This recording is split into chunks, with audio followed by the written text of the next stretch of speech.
again, congratulations to all who were involved last night.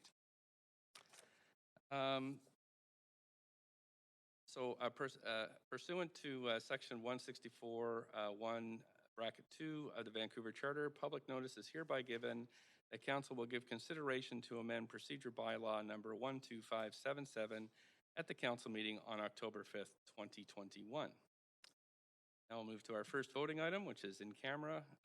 Council is required to meet in camera later this week. Reasons and authority are under the Vancouver Charter are listed in the agenda. Someone like to move a motion to go in camera. Councillor DeGenova. Thank you, Councillor DeGenova, remotely. That's thanks for trying this all out. I have a second from Councillor Carr. All those in favor say yay. Yay. Yay. Any opposed say nay. Here none opposed. So that motion carries unanimously. Now we're going to work through minutes, Council. We have 5 sets of minutes. So minutes 1 are the minutes of the committee meeting of July 20th, 2021. Any corrections to the minutes? And I'll just pause for a few minutes and let me know if you have any corrections. I don't hear anybody. Someone like to move? Moved. I heard Councillor Kirby-Yung. I can take a second from Councillor Hardwick. All those in favor say yay. Yay. Yay. Opposed, nay. Okay, that's carried. I have to say this is slightly surreal, hearing everybody's disconnected voices, but it seemed to have worked. We're going to minutes 2, are the minutes on the council meeting following the Standing Committee on City and Finance and Services meeting July 21st and 22nd. Any corrections? Don't hear any. Mover, please. So move. Second. Sorry, I didn't hear the first mover. So move. Councillor Carr. Councillor Carr. Second. Councillor DeGenova. Thanks. If you could just say your name, moving and seconding, that'll make it a little easier for me and the clerks. So we've got that moved by Councillor Carr, seconded by Councillor DeGenova. All in favor say yay. Yay. Yay. Opposed, nay. Okay, that's passed unanimously. Thanks. Minutes 3 are the minutes of the Auditor General Recruitment Committee on July 22nd. Any corrections? I don't hear any. Mover? Moved. Hardwick. Heard Councillor Kirby-Yung first. Councillor Kirby-Yung, you may want to turn on your mic just so. Yeah. I can turn it on for you here. There, I've turned it on. Okay, so Councillor Kirby-Yung, mover. Seconder, I think Councillor Hardwick. All in favor say yay. Yay. Yay. Opposed, nay. Those minutes have passed. Minutes 4, the minutes of the special council meeting of July 26th. Any corrections to the minutes? Mover, please. Councillor Carr. Move Councillor Carr. Seconder. Boyle. Thank you, Councillor Boyle. All in favor say yay. Yay. Yay. Yay. Opposed, nay. That's passed. Thanks very much. Minutes 5, final minutes, or the minutes of the special council meeting of July 29th. Any corrections? Don't hear any. Somebody move the adoption. So move. Councillor DeGenova. Thanks. Second Carr. Seconded by Councillor Carr. All in favor, yay. Yay. Opposed, nay. That's passed unanimously. Thanks so much. We're now moving council on to matters adopted on consent. Just give me 1 second. I have to pull up my agenda here so I can mark which ones are held. 1 second, council.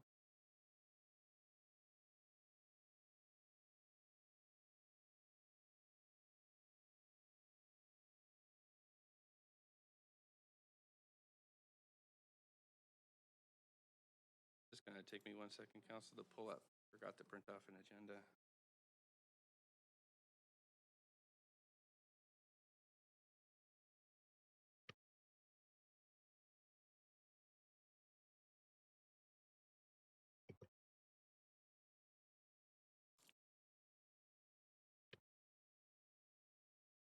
Second here.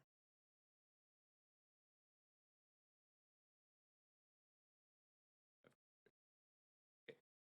So we have communications 1 to 3. Report 1 as speakers. Is that right? Okay.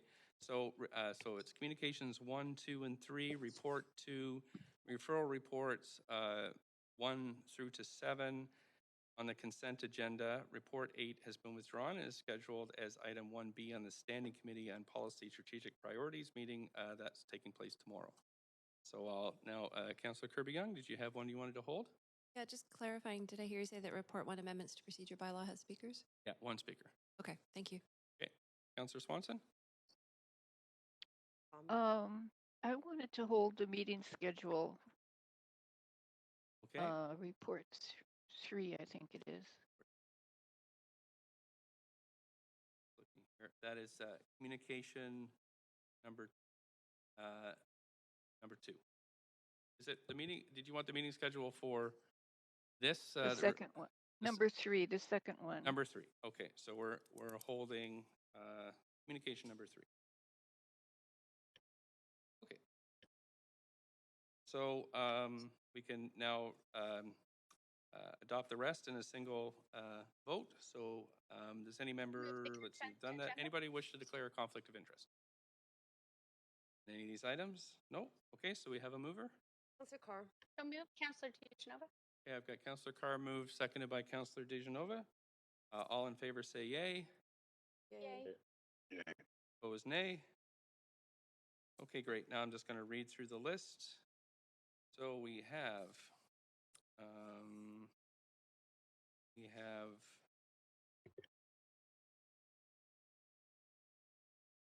communication 1, appointment of council representatives to the joint VSB COV elected officials planning and facilities committee. Communication 2, which is the changes to the 2021 council meeting schedule. Report 2, 2022 interest rate on property tax arrears.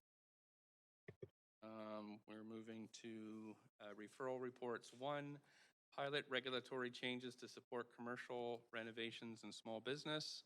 Referral report 2, CD1 rezoning 1157 Burrard Street.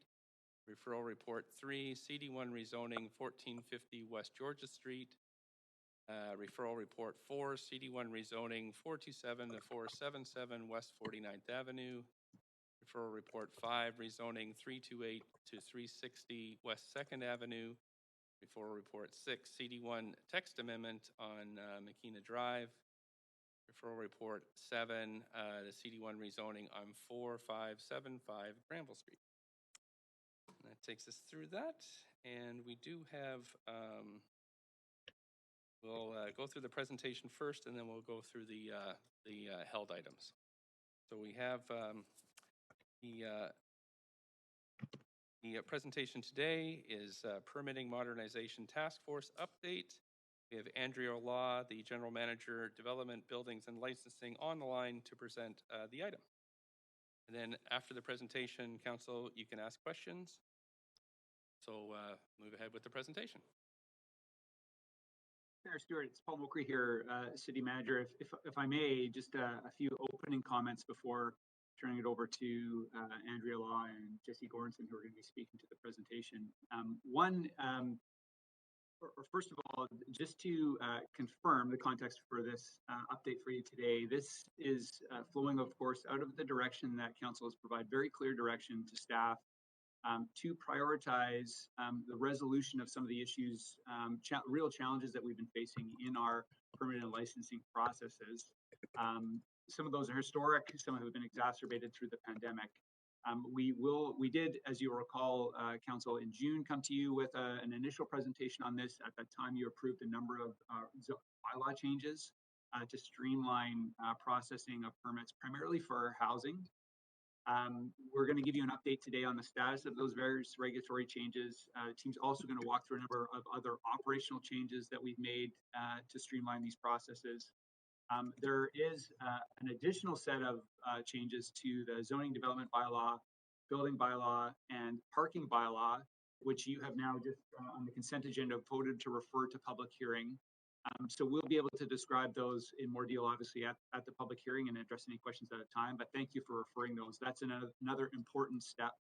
Those second set of bylaw changes are primarily focused on streamlining our licensing process for businesses, as well as expediting commercial renovation projects. So really looking at kind of commercial tenants and businesses and addressing some of these issues as they impact them.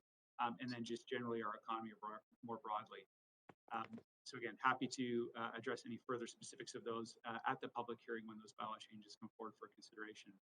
But yeah, so that's the context for today. This is absolutely ongoing work. We do have a dedicated team working on this, and per council's direction, have established a task force that is overseeing all of this work. It's a top priority for us as staff. It's one of the most challenging problems we face, speaking from a service delivery perspective. So we're definitely seized with the issue. And so with that, I'll turn it over to Andrea and Jesse to walk through our kind of quick update presentation for today. Thank you.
Basis. We are exploring different options to utilize the contingency funding to build task force capacity and support development and implementation initiatives. Last month, the city was named the recipient of a development grant from the Union of British Columbia Municipalities. The grant will fund the new interactive digital development application program to design a future state service delivery model with a focus on the customer experience and end-to-end customer journey. We continue to focus our work on the smaller scale projects and the backlog associated with those projects. And just acknowledging the moratorium on new work has really enabled us to create team capacity and prioritize the work that's in progress, as well as address the backlog. So I'm going to take a few minutes to speak to ongoing initiatives and impacts that we're seeing. Overtime has been well adopted by staff. We're seeing a significant benefit from it. We will continue to take advantage of overtime as we can. We do have funding set aside by council and also have utilized our vacancy savings within DBL to support this work. The opportunity around energy data savings, staff worked really well to quickly identify and implement a more effective way to ensure energy compliance with some of our small tenant improvement permits. The shift has seen benefits to processing times without impacting energy reduction goals. And we've seen benefits from the landscape changes as well that council approved, as well as the low density housing work. The team has identified additional opportunities within those two areas of low density housing. So we will be looking into that more in the coming months.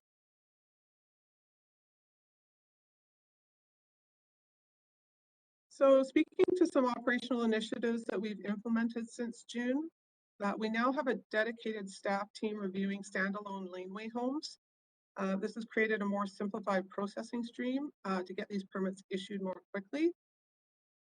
We've also simplified our submission requirements for our small renovation projects and projects, really simplifying what customers need when they apply, looking to save review time for staff, as well as resulting in turning away fewer applicants for incomplete submissions.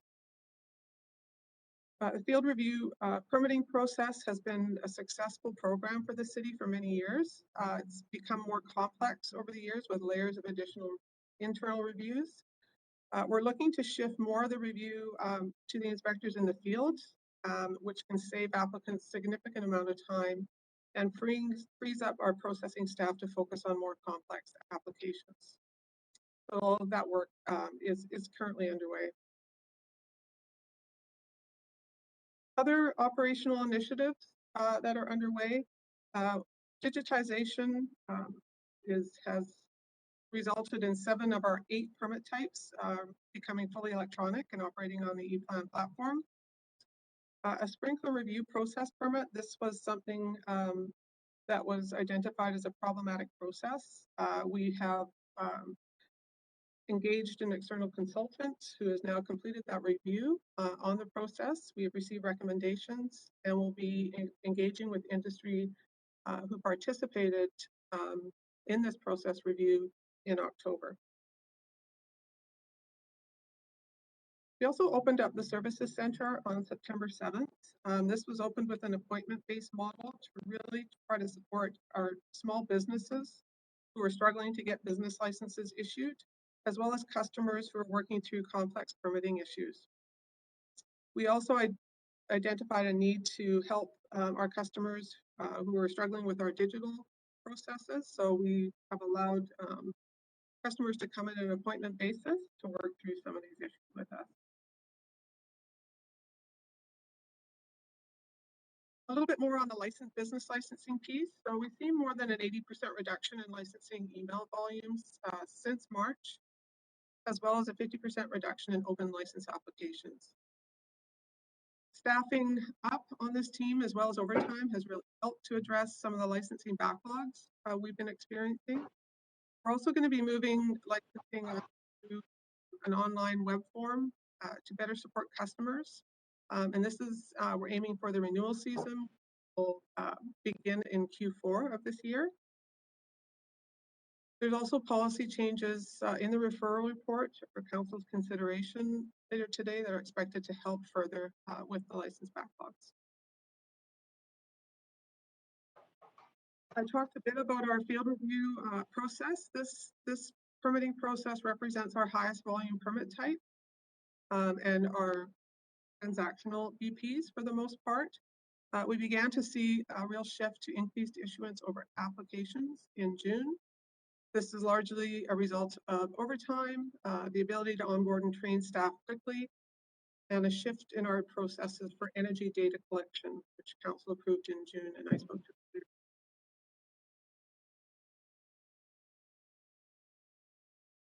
So low density housing, in Q1 and Q2 of 2021, we have seen a 98% increase in applications over the same period in 2020.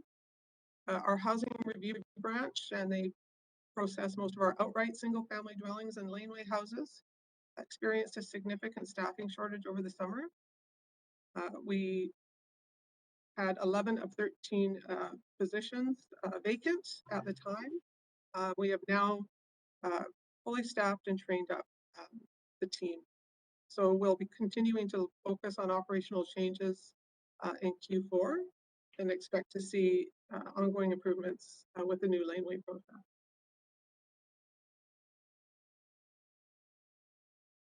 So as far as new recommendations that are coming forward,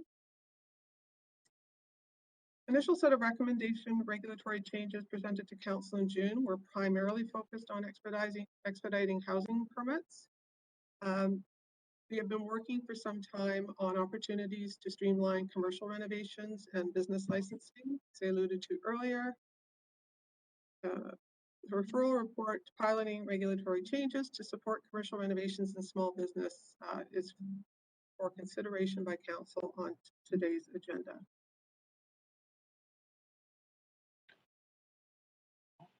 And now we have an opportunity for questions. Thank you.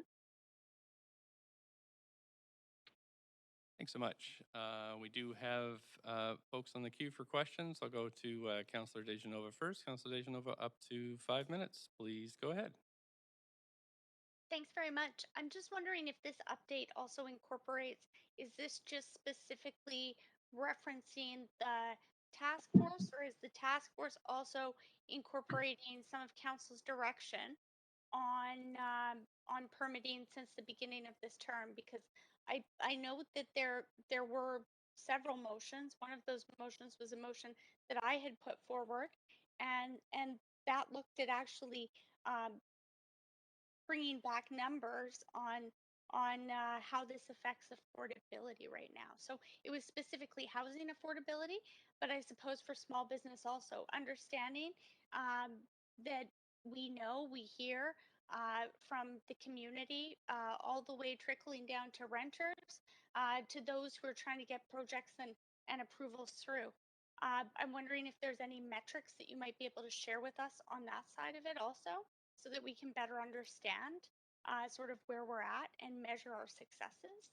And also in a motion that I brought forward in 2018, it also looked at a possible process, maybe fast tracking through credentials for architects or other trades who come looking for a permit. If they were to go through a separate process, that would give them a certain amount of credibility with the City of Vancouver.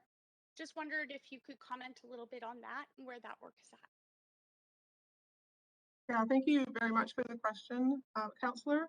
So much of the task force work to date has been focused on our smaller projects, so our low density housing work, as well as the smaller commercial renovations.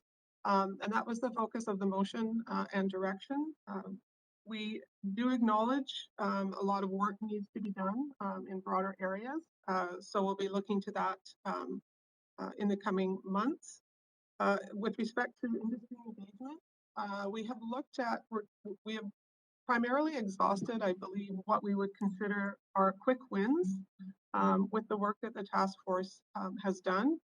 The work around industry engagement has been identified as a longer term initiative. We need to do future or continued engagement with industry, more work to be done there, but certainly, yes, it is something we're looking at. Thanks so much. I really appreciate that. That answers a number of my questions. I'm trying to understand and figure out, though, when we might be able to expect some of the numbers, especially looking at, and I'm wondering, you talked about and referenced the motion, and I understand there was recently a motion, but before that, there have been several motions by council members.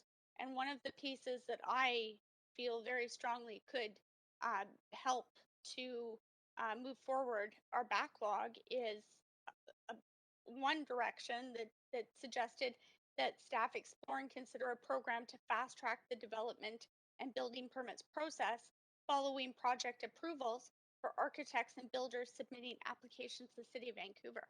So I'm just wondering if you could comment on that. I mean, is that still in the works? Is like, I'm trying to understand the process here. Are we just working on this one motion, or are all of those other pieces being incorporated into this as we move forward here? Hi, yes, thank you for the question. For the most part, what we're reporting out on today is the task force work around all commercial work. Not to say we haven't started that work yet regarding the impact to affordability, but that is not a part of this initial task force work that we're putting forward. Okay, but the task force is looking at the other directions given by council. Is that correct? I think there was a number of initiatives put forward by council, and I think we're looking primarily because of capacity issues. We need to be very sort of strategic about how much work we're doing in order to not only impact the backlog, but balance that with the amount of work that's being implemented and staff have to absorb. So, just yeah, quickly on the last question, it wasn't about affordability as much as it was looking at a process to fast track development and building permits for architects and for trades. Is that something the task force is looking at as per the 2018 direction? Just a few seconds. yeah. So I think, I think it's all interrelated work. So yes, we are looking at permitting improvements ongoing, but again, we have to look at these on a case-by-case basis. So we are, we're not looking at it, but again, we're prioritizing the work. So certainly happy to. Thank you so much. We get Bring it. So much. Thank you. Thanks, Councillor Kirby Young, up to 5 minutes. Yeah, thank you. I have a few questions and I'll try to be efficient with them. The first one is really a question that I'm just looking for affirmation because I get asked this by the public all the time in terms of change of use with respects to relatively simple change of use and the delay it has on business licenses and the impact on small business and how costly it can be. So am I correct that that's contained in the referral report that's on the agenda today and it's being addressed by staff? Yes, that is for consideration for council today. It's been identified as an opportunity, and while we can't get into the content of it, it is, we anticipate the changes that are being put forward will have a significant impact, not only on permit processing time, but as well as the business license backlog. Okay, so what I'm reflecting back then is staff are aware of that being a significant issue that's come forward. I'm just looking for acknowledgement there. Yes, it's a significant issue, and we're addressing it. Okay, thanks. There's also, I noticed, reference made to one of the motions, which is around the provision that I have brought forward of real-time data on the website for planning purposes. Obviously, spare the question is it's critically important to clear the backlog, but also the predictability of people being able to plan when they're entering into leases and taking on costs or having to sort of support staff while their business may not be operational.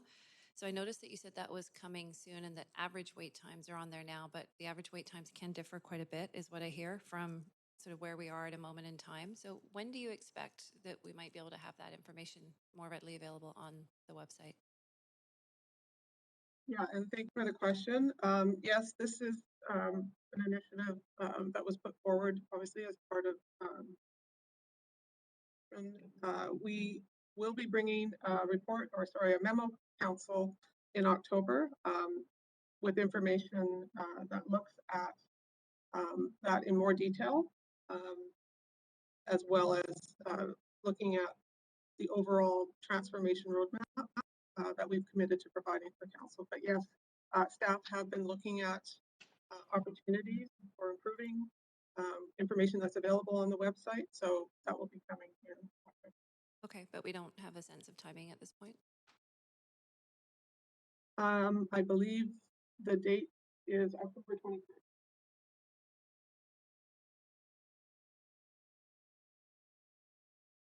So October 21st. For the report or for the information, to be honest, This the wait times? It'll be in the form of a memo because there's no decision required by council. It's information, so we will be bringing it forward as a memo. Okay. I'll follow up a bit more on that offline later. So I want to jump into a couple other questions. And one is really about, is one of the considerations that staff are looking at in terms of simplification of regulations not requiring a development permit for single-use lots in addition to a building permit? I'm sorry, I'm not, could you repeat the question? I'm not sure what that means by single-use lots. Well, for example, if it's sort of one or more parcels, but it's being used for a single use application, I'm thinking primarily residential. And if there's a current requirement to have both a development permit and a building permit, is there an opportunity to simplify that and not require a development permit? So for our outright processes, we issue typically what's referred to as a combined development and building permit. So that simplifies the process because we require zoning approval to develop a site, whether it's outright or conditional. There's still a zoning requirement a zoning review required. I think, if I understand your question correctly, you're looking to eliminate the need for the development permit? Exactly, where there isn't necessarily a rezoning required.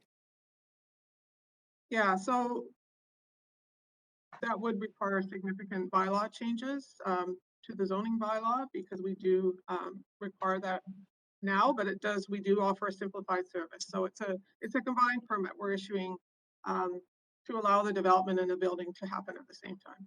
Okay, and my final question is on digitization, and I know you mentioned 7 of 8 types online. I wonder if you can speak to what that really means. Is it just submission of plans, or what is the vision in terms of being able to get towards more of a naturally digitized system where people can track the status of the different steps and go through that whole process in a digital way?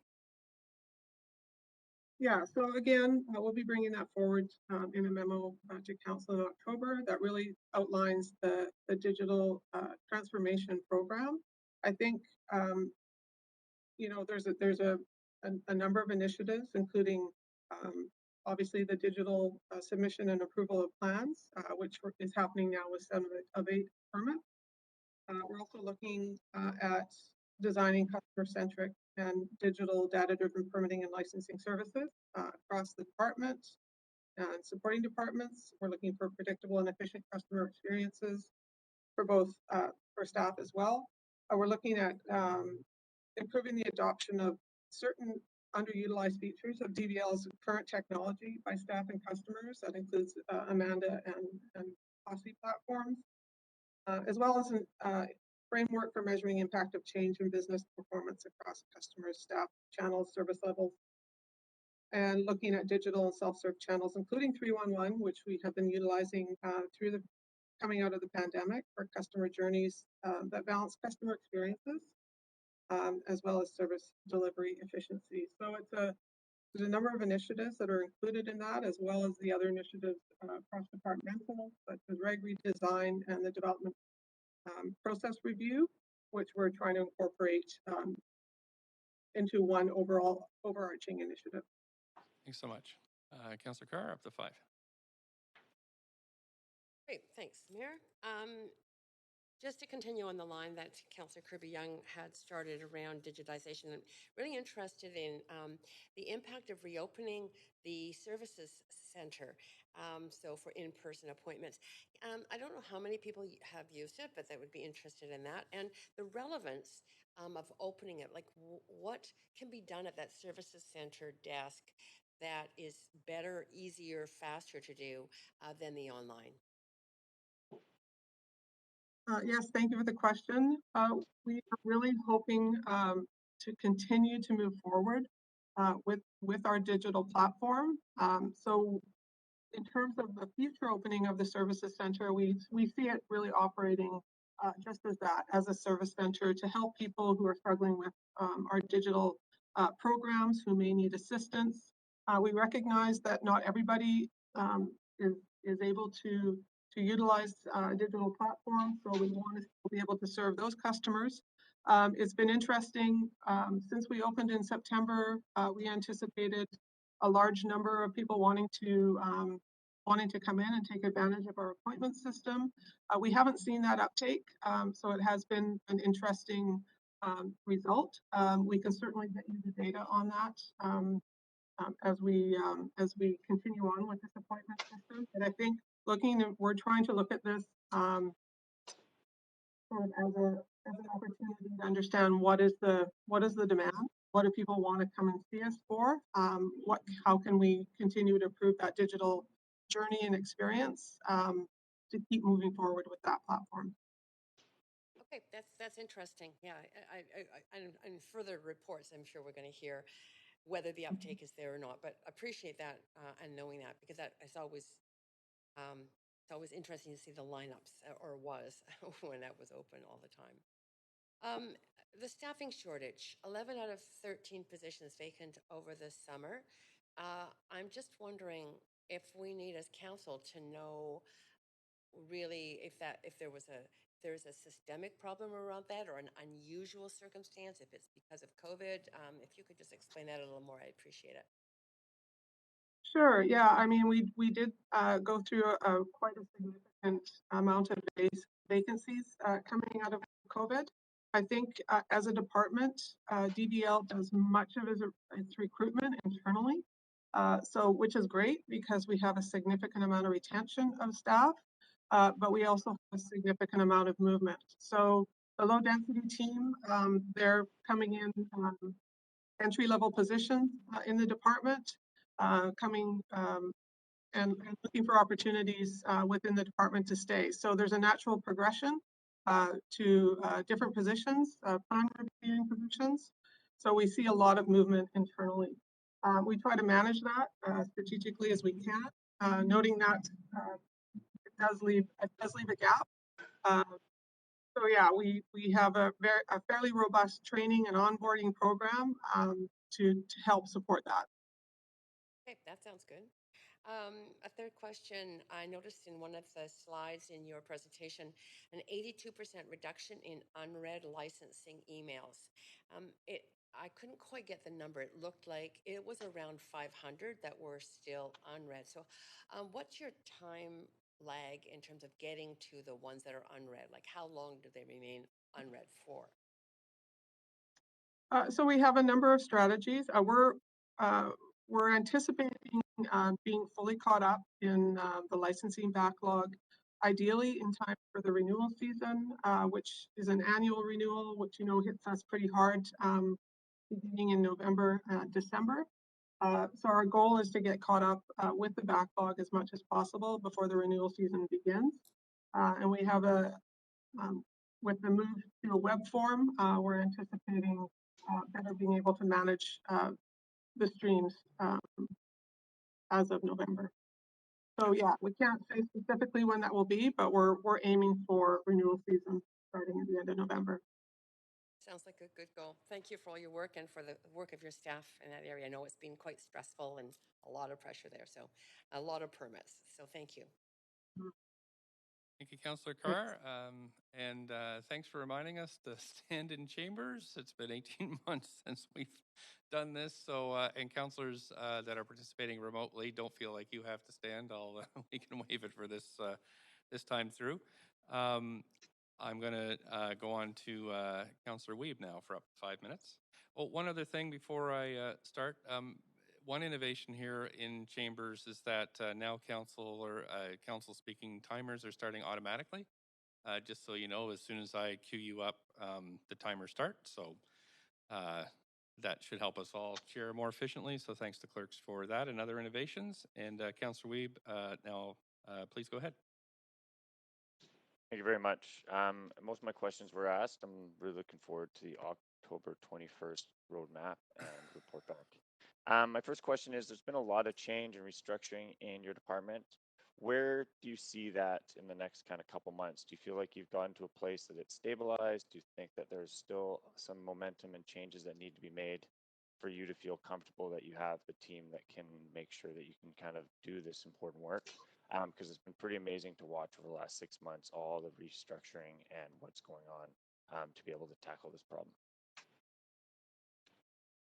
Thank you for the question, Councillor. Yes, so yes, we have seen a lot of reorganization, restructuring, especially at the leadership level. So I'm very optimistic with the team that's in place, that we're all aligned and very motivated to realize the changes that are forward by the previous general manager. With respect to the staffing, we tend to always have some degree of vacancies in DBL. We acknowledge that. And again, it's not always a bad thing because we do recruit from within.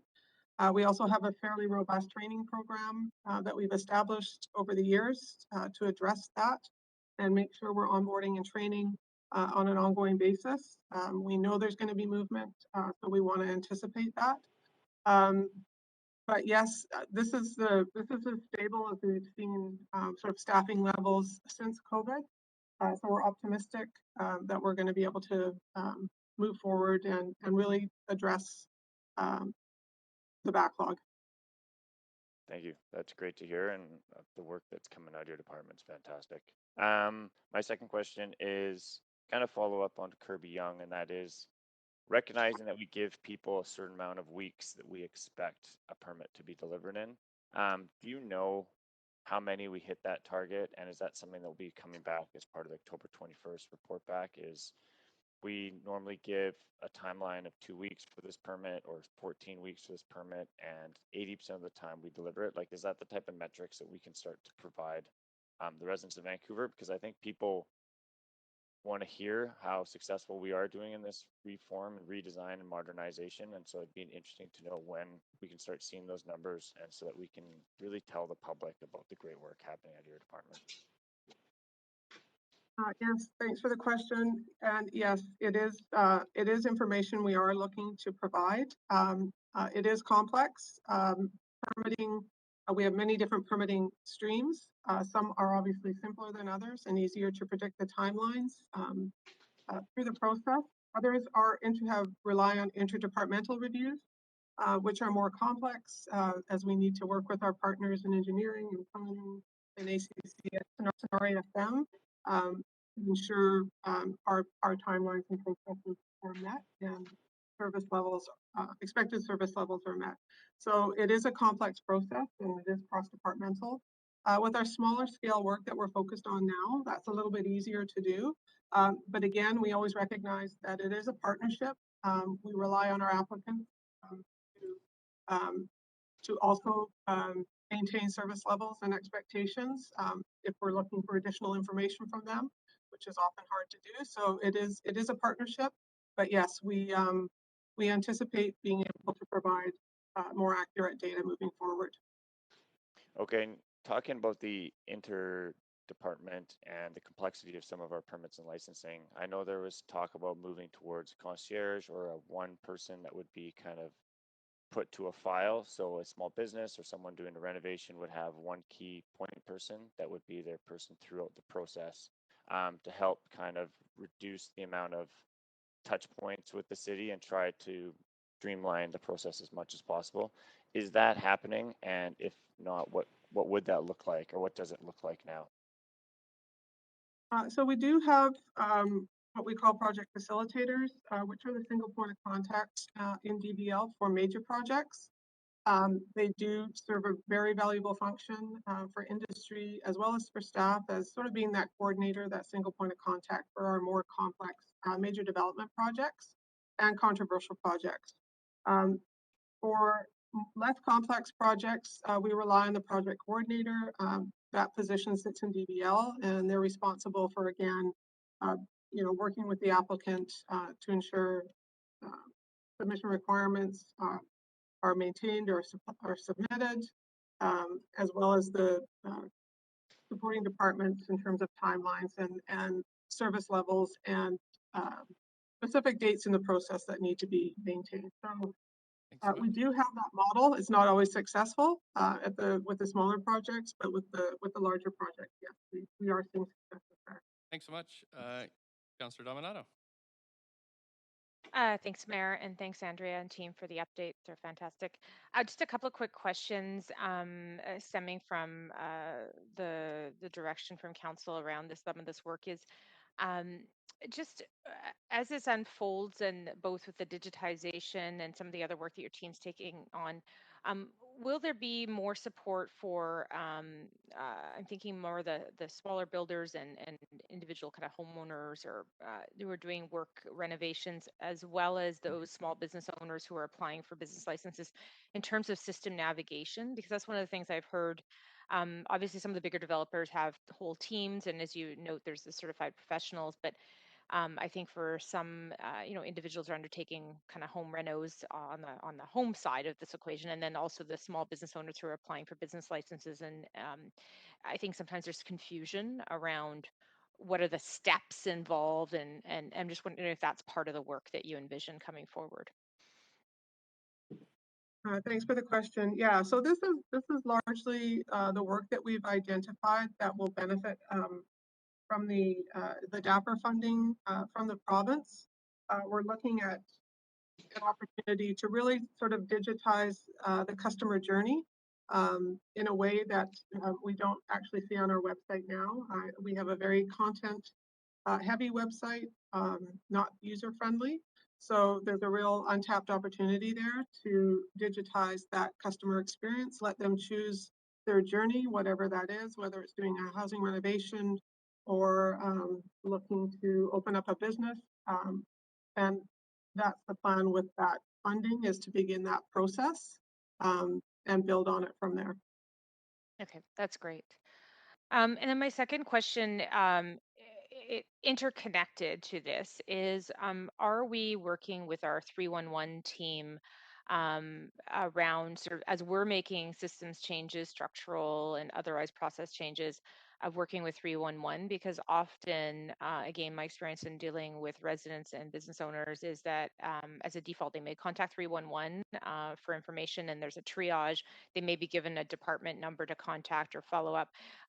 But is that part of the work that we're undertaking, is making sure that's a seamless experience? If I call through 311, I'm going to be connected to the appropriate department or individual or concierge, as Councillor Wiebe was referring to. Yeah, thanks for the question. So yes, we've made some significant strides with utilizing 311 coming out of COVID. Seen some real successes there. I think we acknowledge that bylaws and regulations are very complex. So we have a team that is working with 311 to build capacity with them in order for them to on more of the calls and questions that were previously came out of BVL. So yeah, it's been very successful to date. Obviously, there is some capacity building that needs to happen on that team with respect to you know, the regulatory framework that we're guided by, and it's not easy to unwind. So yeah, it is a core channel as part of the digital program, and yeah, we will be, again, as I mentioned, moving licensing over to support 311 as well. Thank you. Great. Thanks, Andrea. Thanks for the updates today. Okay, Council, that seems to be it for questions. I don't see anybody else in the queue, so just thank staff for all their work on this. From the city manager and the entire team, we really appreciate this, and the monthly check-ins are really assuring us of progress on this super important file. So thank you so much for all your hard work, especially as we sit here masked, half in chambers, half not in chambers during a really difficult time. So thank you so much, staff. We're going to move on. Thank you. We're going to move on to the next item, and I'll just give a chance for teams to change here, which is the communications report. I think that was held. Yeah, I think it's communications report 1, and we do have one speaker for this, so that's the other report. Right. And I thought number 1, right, item number 3. Yep, thanks. So communications report number 3 held by Councillor Swanson on the meeting schedule. Councillor Swanson, I see you on the queue. Did you have questions? Yeah, I have a question for staff. The media and I've got a few emails are saying that this meeting schedule will mean that public hearings can start at 9:30 in the morning. So I'm just wondering, is this true? And I think it would be bad because people who go to public hearings sometimes work 9 to 5, and it's better if the public hearings start at 6. Yeah, I think this is city manager. Do you have somebody there to address this? Yeah, thanks, Mayor. And I understand the question. So the dates that are indicated in the schedule that I think are referenced here are actually reserve dates, and they're combined dates that we hold for both council reserve business, so where we need to follow up on council meetings, as well as public hearings. So they're held for both purposes, depending on what we need them for. In the case of public hearings, we've certainly heard the direction from council around preference to start public hearings at 6 p.m. So that would be certainly our understanding, is that public hearings, whether they're the initial public hearing date or reserves, will always start at 6 p.m. And yeah, but we do hold more time on those days because in many cases, council, as council knows, we do need them for other holdover business from council or committee meetings. Councillor Swanson? Okay, that's great. I just wanted to get that on the public record that the public hearings won't start at 9:30 in the morning. They'll still keep starting at 6. Okay, Thanks. thank you, Councillor Swanson and Councillor Kirby-Young. Up to 5. Yeah, thanks, Mayor. I have one question with respect to starting January 25th. And typically, council has started usually no later than the third week of January. And I see we're not starting until the end of the month. Obviously, we've got a lot to accomplish in a year with an election year next year. And I'm wondering why we're starting late. City Manager? Thanks, Mayor. And yeah, thanks for the question. What we found in previous years is that given the holiday break, that the first council meeting back is usually quite a light agenda. So our recommendation to council this year is to actually defer that first meeting back. And we expect that council will actually be able to do much more business with that additional week. So that's the rationale for that change. Councillor Kirby-Young? Okay, because I wonder if the city manager on a follow-up to that can sort of comment, because I find that we have these sort of lull months, because then we go into where we have, typically February we have Family Day, and then we have spring break in March, and then we seem to end up with these really busy months that are April, May, September time budget that are much more packed than others through the year, and I'm wondering why we're just not spacing that out a bit more evenly. City Manager? Thanks, Mary. That is certainly something that we try to do, and I think make adjustments year to year. In some years there are other things like UBCM and FCM that we have to work around, which create kind of bigger gaps in the schedule. So we do try to maintain certainly that kind of bi-weekly pace of council meetings as best we can, kind of taking into account those other holiday periods. So this is kind of and definitely appreciate the point that the councillor made around this last year of the term, and the fact the restrictions on kind of council meetings during the election period. So we are cognizant of that. Again, this was our recommendation on kind of the best spacing for the year, taking into account all those considerations. Okay, I'll leave it there. Thanks. Okay, thanks. Councillor Carr, up to 5. Thanks, Mayor. Since Councillor Kirby-Young raised it, I thought I would provide a counterpoint of view, which is in my first 2 terms, council didn't start in January till around this time.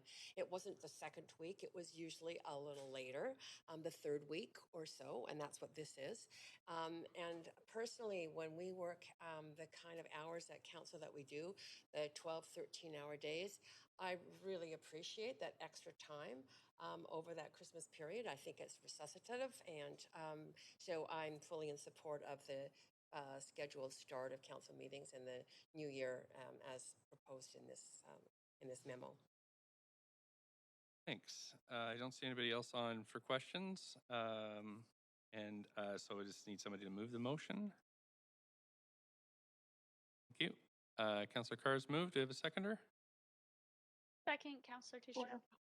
I heard Councillor Deschanel first. Okay, thanks. It's moved and seconded. I'm just going to move to discussion. I see Councillor Kirby-Young on the list. I'm just going to reset your timer here. Okay, Councillor Kirby-Young, please go ahead. Yeah, thanks. I appreciated Councillor Carr offering that perspective, and I just wanted to clarify that I concur with her that it was typically the third week in January, and the reason I asked the question is that this is the 4th week, so it's right at the end of the month, and having done this for about 7 years now with Park Board and then Council, it was always no later than the 3rd week, and sometimes, Park Board we started in the 2nd, so I just wanted to clarify that this is the 4th week, so we essentially miss most of January, and that was the spirit of the comment. But if the city manager feels that we can have a substantive meeting, I'm happy to support it. I do feel that we can end up with some months that are overly packed, if you will, as opposed to sort of spacing out some of the work. And I do think that makes for, appreciate the comment around we need our breaks, but we will have a fairly substantive break there, I think of about a month and a half. And I think that sometimes we get better quality meetings when we space the work out. Thanks.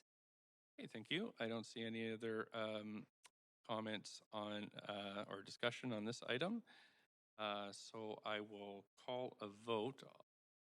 Let's just try an oral one first. I'll just try yays and nays, and if I hear a nay, we'll go to a recorded vote. So all in favor of passing this communication report number 1, say yay. Yay. Opposed, say nay.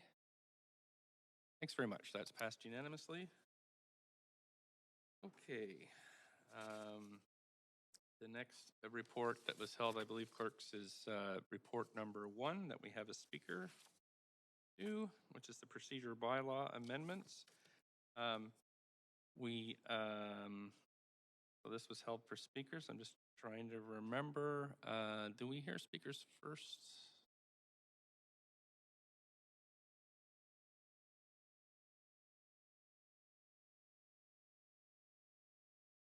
So, Council, we're going to have a presentation on this memo from staff. Then we'll have questions from councilors to staff, then followed by the two, if the two speakers are here from the public. So over to City Manager. Thanks, Mayor Stewart. And I will defer to our city clerk, Katrina Lekovic, to provide kind of opening comments on this. I don't believe that we have a PowerPoint presentation, but there is some context that we can provide just to explain. Of course, the actual changes that are being proposed by staff to the procedure bylaw are set out in the table in the report. But I will defer to Katrina for context that she can provide in that regard. Thanks very much. Go ahead, clerks. Thanks, Paul. Good morning, Mayor and Council. You have before you a number of recommendations regarding the procedure bylaw, which are all highlighted within the report, as Paul has mentioned. The recommendations are being brought forward primarily as a result of anticipated changes to the City of Vancouver electronic meeting regulation. So on September 28th, 2021, the city's authority to hold electronic meetings under Ministerial Order M192 will expire. That authority enabled council and other civic bodies the ability to hold electronic meetings during the pandemic. On September 29th, it is anticipated that the province will enact new legislation which will enable council to hold electronic special council, regular council, and standing committee meetings by electronic means, provided that council amends the procedure bylaw. As noted within the report, the new legislation will not include bodies under Section 165(7) of the Vancouver Charter. This includes advisory committees of council, the Board of Variance, the Development Permit Board, and others. Staff have received informal feedback from these civic bodies expressing a strong interest to have the option to continue with electronic participation, and staff have relayed this to the province. I wanted to note that since we distributed this report on September 17th, the Seniors Advisory Committee unanimously passed a motion strongly urging council to urge the province to make the appropriate changes to the Vancouver Charter that will sanction advisory committees to be able to conduct hybrid, regular, and working session meetings that would authorize participants using either electronic means or telephone to form part of quorum and have voting privileges. Since mid-June, city staff have communicated to the province a desire to continue with participation by electronic means for civic bodies. As noted in the report, the revised electronic meeting regulation does not take effect until the 29th of September. As a result, today, council is being asked to consider the proposed recommendations and decide on the bylaw in principle. The bylaw cannot be adopted until after September 28th and is currently scheduled for enactment on October 5th. And just wanted to note that we also have on today's meeting Grant Murray from Legal Services, and we're happy to take your questions in relation to the report. Great, thank you so much. We have Councillor Dejanova first for questions.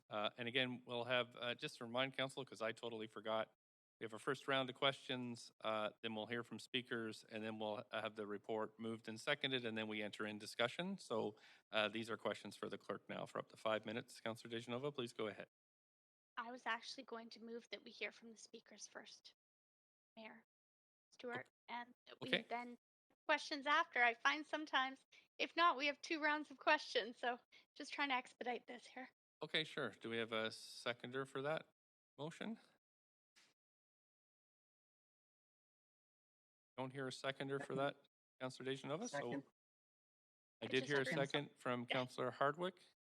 Yeah. Okay. So all in favor from, unless perhaps we can move to a queue. Does anybody have, I think we can debate this. If anybody wants to debate this, please put yourself on the queue. Councillor Carr, go ahead. Thanks, Mayor. I'm just actually asking a point of information to you. Will we have a second round of questions after we hear speakers or not? Yeah, so if we change this, what would happen is we'd hear from speakers. We can, of course, ask speakers questions through that. And then we would move to questions from councilors to staff. We could always have a second round if people want. We'd have to move a motion for that. And then once the Once the motion is moved and seconded, then we'd have debate, and of course, you can always ask points of information through. So there's lots of chance for questions here. Okay, but we would have, this round is to staff, this round of questions. And my only question is, do we forego that ability? No. No, we're just changing the order. It would be, we'd hear from the public first, and then council would have questions to staff. Okay, thank you. Thanks. Councilor Dishnova? Sorry, I think I took myself up. I think I'm back on there. I just wanted to clarify, and thanks to the mayor for clarifying for me. I was, again, just trying to be respectful of speakers who are on the line. I know that there's speakers for several items, and some have to wait hours and hours and over days, but my intention wasn't at all to eliminate questions to staff, just to hear from speakers first, and I find sometimes that even informs some of the questions that I have to staff. So just thought considering we do have speakers, that's why I moved that forward. Just wanted to explain to council what the motivation was. Thank Okay, you. great. Thank you so much. With that, then, I don't see any other speakers on the list. I'm just going to call yays and nays. All in favor of hearing speakers first, say yay. Yay. Opposed, say nay. Great. Okay, council, we're going to move to hear from speakers. And we have the first speaker, we'll check the clerks and see if they're on the line, is Marlene W. Yes. Yes. Hi there. You have up to 5 Yes. minutes. Hi, thanks for calling in today. You have up to 5 minutes whenever you're ready. All right. All right. Thank you. My name is Marlene Wickman. I'm a resident of Vancouver. I'm not sure if you can see slides that I've sent in. I was stimulated. Sorry. I'm just checking with the clerks. I'm going to stop your timer 1 second. Okay, I'm hearing from the clerks we didn't receive slides from you, so we'll have to proceed. We'll have to proceed without them. Okay. Okay, well that's fine. Okay, I was stimulated to register to speak based on social media reports on the procedure bylaw, council meeting rules. I'm stating that I oppose changes to reconvene public meetings at 6 p.m. and later, and registration deadline to register for public meetings 1 hour prior to the meeting start time. I wish for things to continue as is. This begs the question is who requested this change in procedure bylaw? Was it council advising staff or unelected city staff? Why make changes to procedures when apparently the city is committed to an engaged city policy as of January 2014 using the International Association for Public Participation? I picked out select items from their documents, core values for practice of public participation, to seek out and facilitate the involvement of those potentially affected by or interested in a decision, to seek input from participants in designing how they participate, and a code of ethics, access to the process. We will ensure that stakeholders have fair and equal access to the public participation process and the opportunity to influence decisions. Advocacy, we will advocate for the public participation process and will not advocate for interest, party, or project outcome. Public meetings do have problems. Daytime public attendance. Due to work, the lay public often has inability to set aside time during daytime hours and often cannot participate. Daytime attendance may be skewed towards professional advocates who attend city meetings as part of their paid positions. Lengths of meetings. Media has reported complaints about the length of meetings. Professionals with a high level of responsibility work long hours and hours that are undesirable. This is no different for City Council. There's expectation that the public respects the time and effort made by Council. There should be equitable respect for speaking members of the public that use valuable time to prepare to speak to Council about issues that personally affect them. Better preparation in advance of meetings and hearings and clarity of goals probably would mitigate the overall length of meetings. The benefits of meetings, other than to fulfill the objectives of the IAP2, the increasing public participation, the public learns who their councillors are and what their beliefs are. From evening session that I attended earlier in the spring, learned that Councillor Carr is a gracious and gentle chair for meetings. Councillor DeGenova is very tenacious at asking questions, and that's quite wonderful. And Councillor Kirby-Young is quite psychologically minded, and that's refreshing. It was an evening of learning for all involved, and it was great to have my children involved in watching council and the public in action. And I've learned about notable figures in the community, Dr. Mark Battersby, and architect Brian Palmquist, and a psychiatry resident, Dr. Rebecca Zavanovich, who had interesting insights. And I learned new terms, ground living, outstripping resources, building homes people need, not what developers want to build. And I saw this as an opportunity to build connections in the community. With respect to the registration process, I find that city staff is not giving much advance notice for meetings of great importance. Not everyone looks at social media. Word of mouth is slow. Usually people need to build up some momentum and encourage each other to become involved. So please cut the public some slack and leave the registration process as is. And I'm going to quote Dr. Mark Battersby from the spring presentation. I admit, yes, democracy takes time, but it works. Surely after today's meeting, you have seen the incredible thoughtfulness that the citizens of Vancouver can bring to complex issues. I just request that the public continue to be granted fair and equitable access to thoughtful engagement with our councillors during evening sessions. And this is unrelated, but I see further on your We are just at, agenda. I'm just going to interrupt you here. Sorry, you're just at 5 minutes, but you do have Okay. you do have questions from councillors. I do have. Oh, okay, great. Councillor Deschanel, I do have you on the queue. I'm not sure if that's for this question or not. It Oh may my, be. she's going to be That's a tenacious with me. holdover, Okay. Holdover? Okay. Nope. I have That's a Councillor. holdover. I wasn't going to be tenacious. Thank you so much. Councillor Kirby-Young, did you have questions? I do. I think that was a cue for questions of staff, Mayor, but I'm happy to ask one here. Okay, great. We got a question, Councillor Kirby-Young, for you. Go ahead. Thank you. The question I have for you, and you mentioned having concern around the shorter window of time for speakers to sign up, being changed from 1 hour prior to the meeting to noon the day before. And I do have an amendment prepared that would, if council were to adopt it, require the agendas to be published 1 day earlier than they are currently in order to compensate for that time, so that the staff have the time to prepare for the meeting, which is why they put it forward, I understand. But that the public wouldn't be shortchanged in the total amount of time that the agendas are public and the time to review the information. Would you support that? Okay. I would go for more than 1 day, okay, because it takes a few days for people to sort of digest things and then decide that they're going to do it. Because, people are slow, okay? Obviously, I've set aside time to do this. I can organize, but I know that there's an 80-20 rule in life, and 80% of people are going to be slower and less organized. So I would go with maybe, you'd have 2 more days. I think, people do need a little bit more time. They're busy, working. There's, chaos, around. There's children. So a bit more time would be advantageous. And then, yes, I guess there's not an excuse to not register the day ahead. Okay, yeah, I appreciate that. And I do know that they are total days, not calendar days. So, but I do appreciate that it's helpful for the public to have as much time as possible to review. Thanks very much for taking the time to speak to council. Thank you. Thank you. Next question from Councillor Dominato. Councillor Dominato, please go ahead. Councillor Dominato?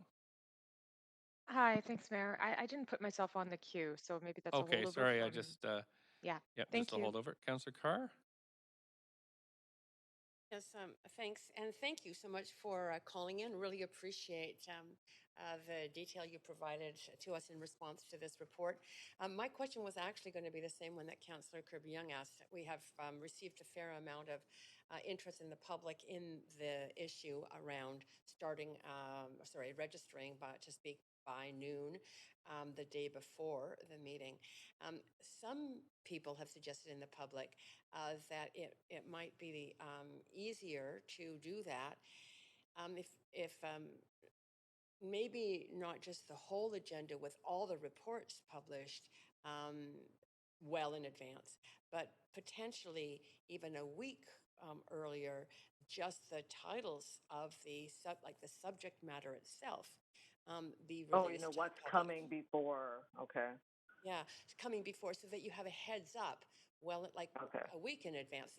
And so, given your experience, would that make a difference? Okay. Okay. You're talking about a week in addition to what the city staff would normally announce. Yeah, yes, and not necessarily the full-bodied reports, but at least you would know Uh, the subject matter. That it was a suggestion raised well, I to think me. that would be So, an improvement. Now, mind you, okay, I would defer to the people that produce the City Watch blog. Okay, probably would be better at advising this because this is where I learn news. But certainly a week in advance of announcements. So I guess this gives like close to 2 weeks. I guess 2 weeks notice is yeah, I think that's good. yeah. Okay, appreciate your input. Thank you. Thanks so much. And that's it for questions. Thank you very much for participating today, caller. Very much appreciate it. And we're going to move on to All our, right. thank you. We're going to move on to our next Thanks. speaker. Thank you. Craig Olenberger. Hello, you can hear me? Sure can. Up to 5 minutes whenever you're ready, please. Wonderful, thank you very much. My name is Craig Olenberger. I'm here speaking on behalf of the Grandview Woodland Area Council. My points go much the same, what you've just heard. Largely that we'd like to see the request to speak section of the procedures bylaw remain as is, and there's a couple of reasons. I mean, obviously we're all here because we value public process and we value public engagement in the process. We're all here to try and eliminate barriers wherever we see them, and certainly not putting more in place. I certainly hear the point about moving the notice of the agenda up, moving it, giving more time, because the turnaround is very difficult. I mean, you've got to take the agenda, and then the people who are really watching that, which are with all respect, are a fewer number than the broader public, and then that those people who are watching the agenda need to then communicate that out and give people a chance to understand it, give it context, and then encourage people to come in and speak. So any further, any ability to move that notice of the agenda further out would be really helpful. But I would still advocate strongly, or we're advocating strongly for keeping the request to speak section the same, so that you can sign up to 1 hour before the meeting, understanding that the way people get excited about events in general is sort of based on when they happen. And I mean, there's been numerous times I've seen where people have been excited and then told me, oh, they missed a chance for this or that to get engaged. So I really wouldn't want to see GWAC really wouldn't want to see the cutoff drop below the 1 hour before the meeting, because I mean that gives people the chance right up until the end to really get excited about that public process and then engage in it. So we're asking essentially that the section 7.3 remain the same, and that the ability to sign up 1 hour before the scheduled meeting remain. One other comment, since I have a moment, is just I'd echo Councillor Swanson's comments and Marlene's comments there about the timing of public hearings. I'm glad to hear that there isn't the intention to move them to during the day. The evenings for the majority of people, and the majority of people I deal with, are a much more accessible time for all different classes of people. There's only a limited number of people who are able to control their work day to the extent that they can actually engage in public hearings during the work day. So leaving the public hearings for the evening for traditionally leisure time for many people is much more accessible. For me with my children and whatnot, it makes it much more accessible when I can engage in the evening after where I have other childcare options with family and spouse. And so I'd leave it at that and welcome any questions. Thank you, Council. Thank you. You do have a question, Councillor DeGenova, up to 5 minutes. Thanks so much, and thanks for making the time to speak. I'm wondering, do you feel that there was consultation in the broader community about this? I mean, obviously, with your position with the Grandview Woodland Area Council, you know where to find our agendas and how to sign up to speak, because you may have done it before. But just wondered if you felt that this really engaged people that may need those opportunities, and that we should consider in this. Yeah, that's an excellent point, and certainly something I considered discussing, but 5 minutes is short. Yeah, no, I think I would encourage changes like this to reach more broadly in terms of public consultation. I wasn't aware, and our group wasn't aware of these changes up until the agenda came out, and so I think there could be a more robust public engagement on how do we lower barriers for people to engage in public hearings and other council meetings. I mean, we obviously want public interaction. We want people to be able to get here as easily as possible. And you've done a lot to make that happen. But I think there could be a public consultation that's a bit more robust, a bit more widely publicized, because I don't see that it happened around these particular amendments. Okay, thanks. Just one more question, and sorry, I'm limited with my time, so I'll try and be fast. You had mentioned the change in the sign up of speakers to noon the day before instead of an hour before the meeting. You likely know that already it's confusing to some new speakers that the agenda items on Tuesday, if it's council members' motion, but it will get moved to Wednesday if council decides to hear speakers. So that would mean you'd have to sign up Monday by noon, and if you had questions or issues with that over the weekend, you'd really only have from business hours 9 a.m. till noon on Monday to deal with that. Do you think that's an issue instead of having all of Monday and a little bit of Tuesday morning? I do. Obviously people's minds go to when the actual meeting is happening. I think that's the reason why the 1 hour cutoff was always in place. It just confuses things, to have it pushed back to noon the day before. I think leaving it so that people can engage, right up until effectively the beginning of the meeting, that's really important. I think it's an important. I think it would create a barrier otherwise. So I really do ask that we do ask that you keep that original condition, 1 hour sign up. And just with the last few seconds I have, I mean, there's been so many changes to the procedure bylaw. Sometimes I can't keep the version straight. Would you suggest, are you suggesting that we consult with the public before we make further changes, including some of these? I think that would definitely be preferred. Yeah, I think there's some things in this that would be. I think there's a real opportunity in terms of public consultation to understand better what would make public engagement easier, and obviously that's what we're all interested in. So. Thanks. Thanks. That's my time. Yeah, sorry about that, Council. I forgot it's 3 minutes for these questions to speakers. Councillor Fry, you're next up with 3. Yeah, thanks, Mayor. And thanks, Craig, for joining us today. I'm actually just a little bit curious about sort of how you process civic information and get the cues to speak and how you find the community. I note that Justin McElroy's show on CBC, Metro Matters, happens on a Tuesday morning, just before sign up, and I often wonder if it influences who signs up for items as they're coming forward. Similarly, a lot of the news cycles start on a Monday. How do you gather the information? Yeah. So I sorry, your question was breaking up a little bit, but I think I understand. I mean, the media didn't jump on this one too readily, and we were a little concerned about that. I got the information through City Hall Watch and some of the people that we deal with even on our council, on Granby Woodland Area Council, who really follow this stuff. They're really keen on it, and they follow it closer than I could even ever hope to. And that's how we identified it as a concern.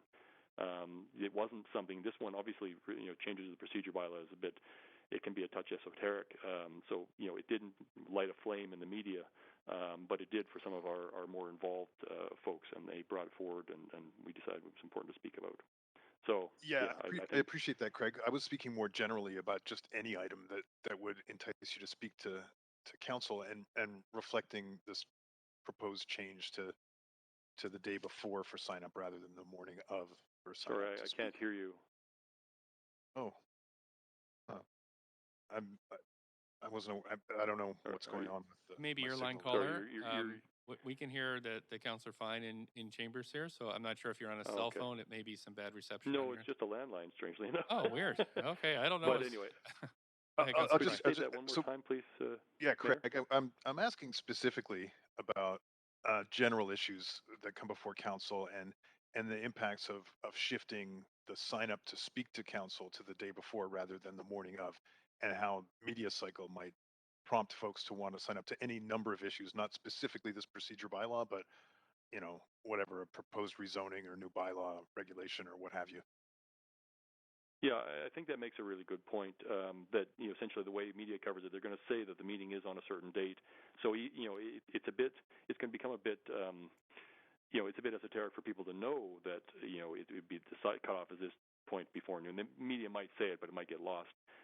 It's just a lot easier for people to get excited through about an issue and want to get engaged, and then to see that they can get there just one hour before effectively to be able to still sign up. I think you've all raised a number of good examples of why I think that 1 hour cutoff is really important. Thanks, Greg. Okay. That's it for me. That's it for questions. Thank you so much for calling in. Appreciate it. And council, we're now on to questions to staff. Got Councilor Kirby-Yung. I'm just going to reset. You have up to 5 minutes for these questions. So I'm just going to reset the timer. And I'm going to reset all timers there. Okay, Councilor Kirby-Yung, go ahead, up to 5. Yeah, thanks. I have 2 questions and just going to really zero in on, I think, the 2 key issues for me. And one is clarification that if council were not to adopt these changes to the procedure bylaw today, am I correct that we would therefore not have the ability to do electronic or hybrid meetings and we would only have in person? Is that right? To the clerks.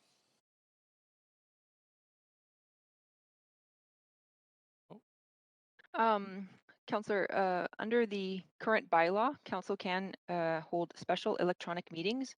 I can perhaps grant just to confirm that they can continue with special electronic meetings I'm referring to after the expiry of M192. Right, Regular council meetings? so special council meetings. Yeah, with regards. Sorry, just to clarify, because I have a limited time. So special council meetings would be, my understanding is, would be the only option, but we could not hold a hybrid or virtual version for council standing committee and council and standing committee. Is that right? That is correct, without amendment to the procedure bylaw. Okay, so it is incumbent on council to adopt these today if we wish to have a hybrid option. Otherwise, we're all back here in chambers, correct? In principle today, and adoption would be on the 5th. It needs to be after the 29th. Notwithstanding that obviously there's been a lot of debate about in-person meetings and it was important for me to be here today, but I wanted to clarify what that report means. My second question, correct. Thank you. My second question and the really key issue that has come up is with respect to the limitations of the Vancouver Charter and what that means for our volunteer member advisory bodies when ranging from the different committees, whether it's persons with disabilities, seniors, for example, up to so that the other bodies that have more regulatory authority, whether it's something like Vancouver Civic Planning Commission or indeed Public Art Committee. And my understanding is that council doesn't have the power currently to enable those virtually, and I'm really aware of the impacts on people that may not feel comfortable with in-person meetings, but we have to do that through advocacy to the province, which is already underway. Is that right? That is correct. The only avenue at this point would be to postpone regular meetings and continue to meet informally in a virtual environment. Other more regulatory bodies would need to meet in person. So what happens if we're not successful in getting that resolution in short order by September 28th when the current order expires? Have staff considered steps such as taking a hiatus for the next month, for example, for those volunteer bodies so that those members that may have accessibility issues or be immune compromised or whatever personal reasons cannot or choose not to attend? Have we considered halting those meetings for a month? What's our fallback plan if we don't get that from the province in time? For the advisory bodies to council, so like seniors, persons with disability, those types of committees, I understand there's only 5 scheduled regular council regular committee meetings for those bodies in October. So our recommendation would be to postpone those and just continue on with informal virtual meetings so that the work can still continue, but perhaps no formal recommendations would come forward to council during that period. For other regulatory bodies such as a Board of Variance, we're working right now to move to in-person model for October. Okay, but I know that the Board of Variance, and thank you for raising that, is one body where some members have expressed concern. So what Mhm. happens then if that meeting simply may not constitute because enough members may not feel comfortable attending in person? Yeah. From working with those bodies so far, we haven't run into that situation. So what we've heard from Board of Variance is that they'll take all necessary precautions following health protocols, and we'll be meeting in person. We've already scheduled, for example, we're working towards arranging the large enough room in City Hall so that we can work within capacity requirements. So that seems to be the position they're taking right now for that body, anyways. Can I ask a question, maybe Sorry. a different way of asking the glass half full, and this Mhm. might be directed to the city manager. Sure. Do we feel positive that we're going to get that accommodation from the province in a quick period of time? Like, is it looking hopeful? Yeah, we don't, and it's a great question, Councillor. We don't have complete clarity on that. I mean, we're certainly advocating strongly. I know the mayor is as well, and we'll continue to work towards that. Again, we understand the issues here, and we'll do our best to accommodate kind of the needs of these various committees. Again, as Katrina's indicated, the advisory committees probably have a little bit more scope in terms of delay and other options around informal discussion. So yeah, I wish I was in a position to give you kind of a better sense of timeline or a commitment from the province on that, but we'll continue to keep this on the front burner for sure. Okay, thanks. That's my time. Sorry, it's Grant Murray, if I may. My understanding of this is that it will require an amendment to the Vancouver Charter and a new regulation. The legislature is not sitting right now, so it can't happen before the 28th. It will not, under any circumstances, happen before then. Okay, thanks. That's my time. Or other councillors may follow up. Thanks. Councillor DeGenova, up to 5. Thanks so much. A couple of questions right off the bat. I'm just wondering if staff could perhaps comment on. I know we've been talking about through the speakers list. We called through it a second time because of a member motion, and we've been saying that this is a pilot that will go on for a few months. Well, it's certainly been more than a few months. There's no end time to that. And considering staff has chosen to include in this report more recommendations and changes that are broader than just the scope of electronic meetings and pandemic measures and giving us that ability, I'm just wondering, where are things at with this pilot and why is that not included in here? Councillor, I can address that question. So the that recommendation is included within the report. I'm just looking to flip to it. Sorry, I'll just My find the apologies section. if I missed it. I was looking last Yeah, night. there's a lot of content in there for sure. So on page 6 of the report, under number 5 in the table, so we're proposing to add a new section 7.4a. So that's for the chair to call the names of speakers who have missed their turn at the end of the registered speakers list. So this would apply to council meetings and standing committee meetings. And we have some statistics there around how the pilot went over the last year and a half or so. Okay.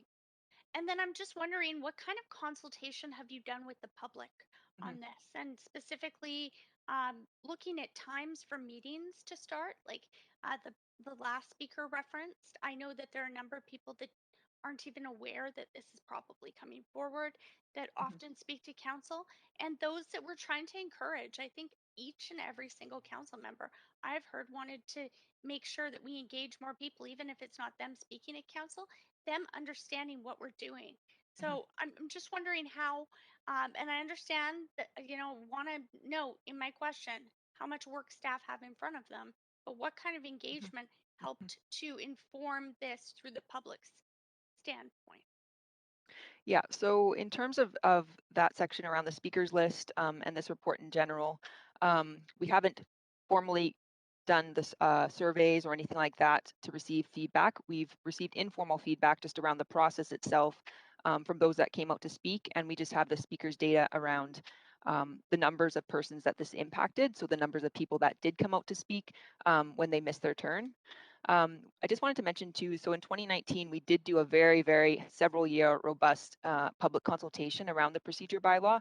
That was brought forward to this council, and we did hear loud and clear that that the public, of course, wants and council's indicated as well, wants staff to explore options to make it easier for the public to speak to council.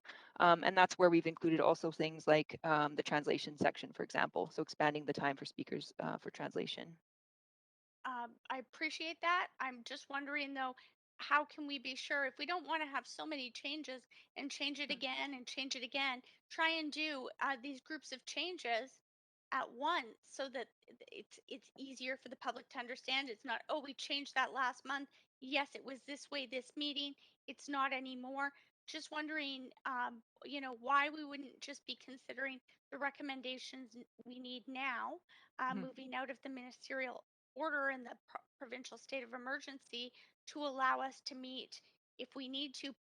Some of us can be in chambers, we'll take turns or whatever that will be. Why can't we just deal with that now and then engage the public on the rest of this after? Yeah, I think just given the timing, I think it was, and that the procedure bylaw is always a big one we bring to council. It takes a lot of discussion. We don't generally come forward too often with it. Staff were thinking to include everything in one report. Yeah, if it is council's desire for us to go out and seek more public consultation, we can definitely look into doing that. As I mentioned, it did take at least, I think it was at least 2 years the last time we did it, perhaps even rolled into 3. It's a huge undertaking. And one of the biggest challenges, of course, when we go to seek input from the public around council meetings is that we hear from the same people that come to council meetings already. So I think that we had a lot of challenge the last time we went around, but I think if that's council's desire, we could definitely go and do that. Thanks so much. And one last question. On October 18th, I'm very excited that I will have my interview that came of the mayor's motion on the gender diversity and intersectional audit. So I'm wondering if all council members and staff have those interviews, is that going to further inform and perhaps change our procedure bylaw, the way we hold our meetings and do things here? We're at the I 5 know minutes, I'm so over time, so just maybe I'd quickly. Yeah, at this point, we don't have any, we're not making any advanced judgments around what sort of data or information we'll receive from members of council. There's a possibility that changes could come forward, but it's a little bit too early to tell at this point. Thanks. Thanks so much. Thank you. Councillor Dominato? Thanks, Mayor, and thanks, Katrina and team, for the changes. I just want to ask a couple of clarifying questions, just so I'm clear, because there's been quite a few questions raised.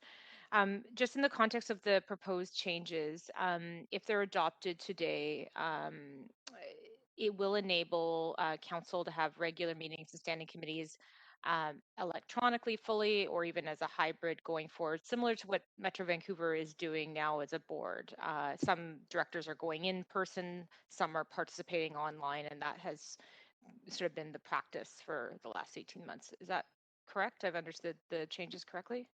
Right. So just to start, council will be approving today in principle because the bylaw can't officially be approved until after the 28th. But yes, as you've stated, Councillor, the changes would enable a hybrid model for participation for council members and members of the public for standing committee meetings, regular council meetings, and special council meetings. Okay, great. And again, just to clarify, because as I noted last week in correspondence to staff, the questions and concerns around the civic bodies being compelled to have to meet because of a lack of regulatory framework for them to meet electronic. What I heard today is that we are working very closely with the province to address those concerns of the civic bodies and the advisory bodies to enable them to meet electronically, and that we will address either moving meetings or just having informal meetings for the time being. And for those bodies that need to meet in person, they will do it and they'll have safety provisions. But that we are working closely with the province to address those concerns and have that remedied fairly quickly. Is that correct? That is correct. Yeah, that's why our report was a little bit late this week, is we were working with the province right up until deadline. But yeah, we'll continue to advocate for this change. Okay, great. Thank you. That's all my questions. Thanks. Councillor Boyle? Thanks for all of this. Most of my questions were answered in the report, so thanks, staff, for all the work you've been doing on this. I'm wondering on the question of hybrid meetings. I understand that this report is required for us to change our procedures to allow the possibility of them. Do staff, I'm sure staff have been looking at what possibilities, models exist, what's working well. I'd just be interested to hear for now of if you're leaning in one way or what's being weighed in terms of how we might set up a hybrid option and what that looks like. Councilor, just to clarify on your question, are you talking about like the parameters around how the meetings are conducted and that kind of thing, or just other municipalities that we talked to, or? Yeah, what staff, if you're leaning in any direction or where we're looking in terms of how we could do hybrid meetings, who's there in person or not in person, Right. what those expectations are for council and the public. Right. So I think as a result of the pandemic, we've obviously made great changes and improvements to the technology in the chamber. We've done a lot of work to, of course, provide systems where the public can participate by in-person or electronic means. So I think, as we've indicated in the report, I think staff's preference or a recommendation, of course, not necessarily a preference, but is to have that flexibility in terms of council members choosing what they wish to do and how they wish to attend council meetings. The option's always there to participate in person under this model, which is how things have been done. Or, if there's certain circumstances arise, councillors can participate remotely. We haven't put any conditions within the report or within the recommendations in the bylaw. I understand perhaps everything was really preliminary when we're talking to other municipalities because they also couldn't consider their bylaws until a certain date. But we decided to, based on the feedback we received from council members in the survey we did preparing this report, we thought the unconditional approach was best. If council feels otherwise, you're welcome to debate. In terms of the public, I think council has asked on numerous occasions over several years for staff to look into ways to better engage the public. And unfortunately, we just didn't have the resources or technology to be able to do that in the past. And partially, thankfully, due to the pandemic, where we now have that in place. So there was definitely a push to put all that equipment and technology in place quite quickly. It seems to be quite positive. Again, we didn't do formal surveys with the public or receive formal input, but from what we've heard from the public, rather than sitting in council chamber for 6 hours waiting for them to speak to a report or driving all the way down to City Hall, they can just phone in from wherever they're working or wherever they may be. It could be from the park or from their home. So yeah, I think it's just a model of convenience. It's definitely a shift in the way things have been done, but it seems to be generally accepted, I think. Okay, great. Really appreciate all of that work. Thanks. Thank you. Councillor Carr, up to 5. Great, thanks so much. Also appreciate the work. This is a lot of work. My first question: in listing the kinds of meetings that would be enabled to be hybrid or virtual, you listed regular council, standing committee, and special council. Does that include public hearings? So Grant, I don't know if you want to expand on this, but I'll take the first shot. So in terms of public hearings, we're anticipating, we've seen draft regulation around the province amending the Vancouver Charter, section 56566, to enable council to hold electronic public hearings. So no changes to the procedure bylaw are required to enable electronic public hearings. Okay. Or participation by electronic means, I should say.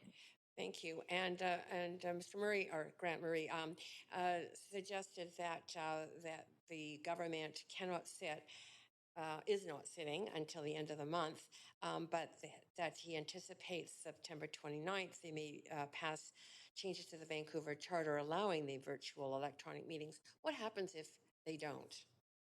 Is it all in person starting that date?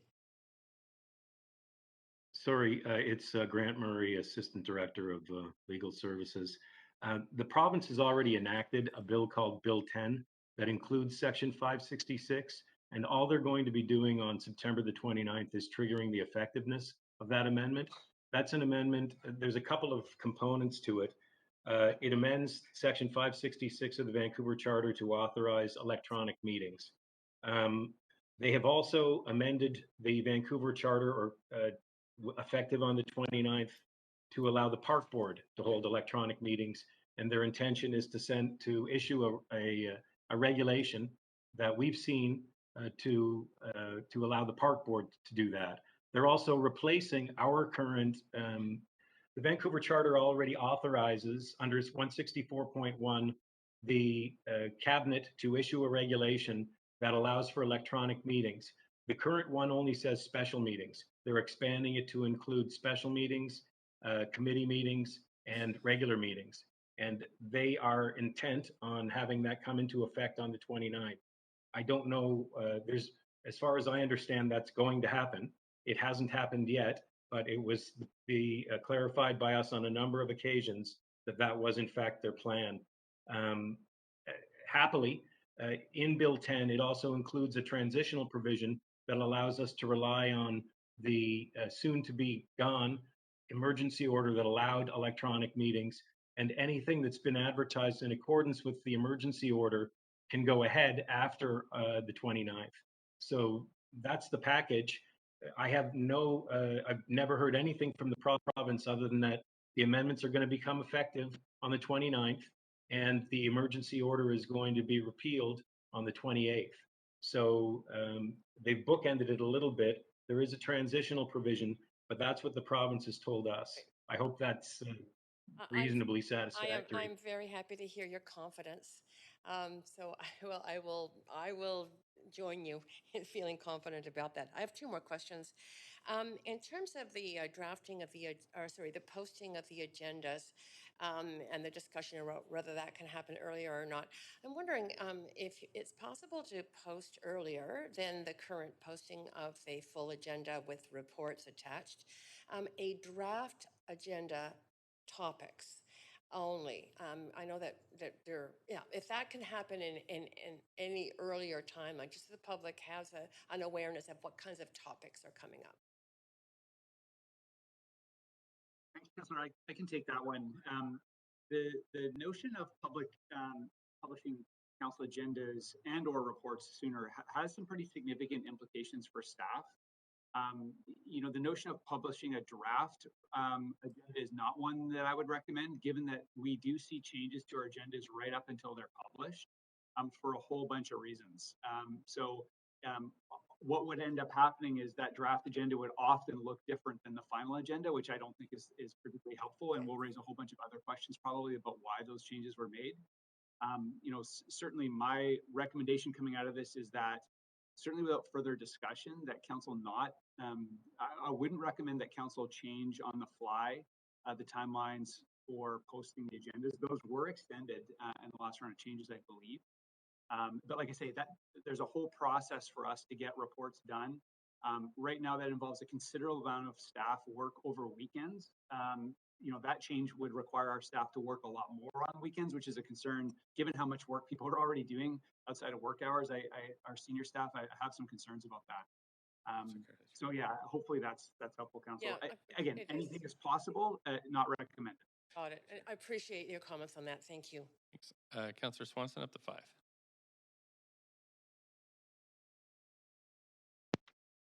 Yeah, I'm really worried about advisory committee members. I'm afraid we're going to lose some if they can't go to electronic meetings. So I'm wondering if we could ask our staff to continue providing technical and clerical services to the advisory bodies for their working group meetings, which is evidently okay to keep having electronically. Councillor Swanson, I think in terms of, so right now we don't provide clerical services. It's basically, we just don't have the number of staff that's required to do that. We would continue to, of course, facilitate setting up the virtual meetings and that kind of thing, but there's really no point or reason for staff to be attending in terms of clerking responsibilities. It just doesn't make sense if there's no formal recommendations or formal minutes that need to be taken. I was thinking of kind of a guerrilla meeting, right? if we could foster that, just to keep the committees going and to keep people from having to resign. If our staff could just actually help them do the minuting and the technological stuff and call it a working meeting, but actually have it be, you know, in de facto regular meeting, and maybe they could keep working and keep giving us their good advice. Yeah, I think again, if they're not formally convened meetings, and we're not taking minutes, I don't see the value in having clerk staff attend. We could look into that further and possibly report back, but I'm not sure if the answer would change. Okay, thanks. Thank you. Councillor Fry? That's it. Yeah, and I certainly appreciate all the comments with regard to the concerns around our advisory committees. And I guess first off, I'm wondering, and totally understand if this isn't handy, but I am the liaison to the Vancouver City Planning Commission, and I understand there's an additional statutory requirement for VCPC as an advisory body. I'm wondering if legal might have an opinion on how this context may apply to that specific committee.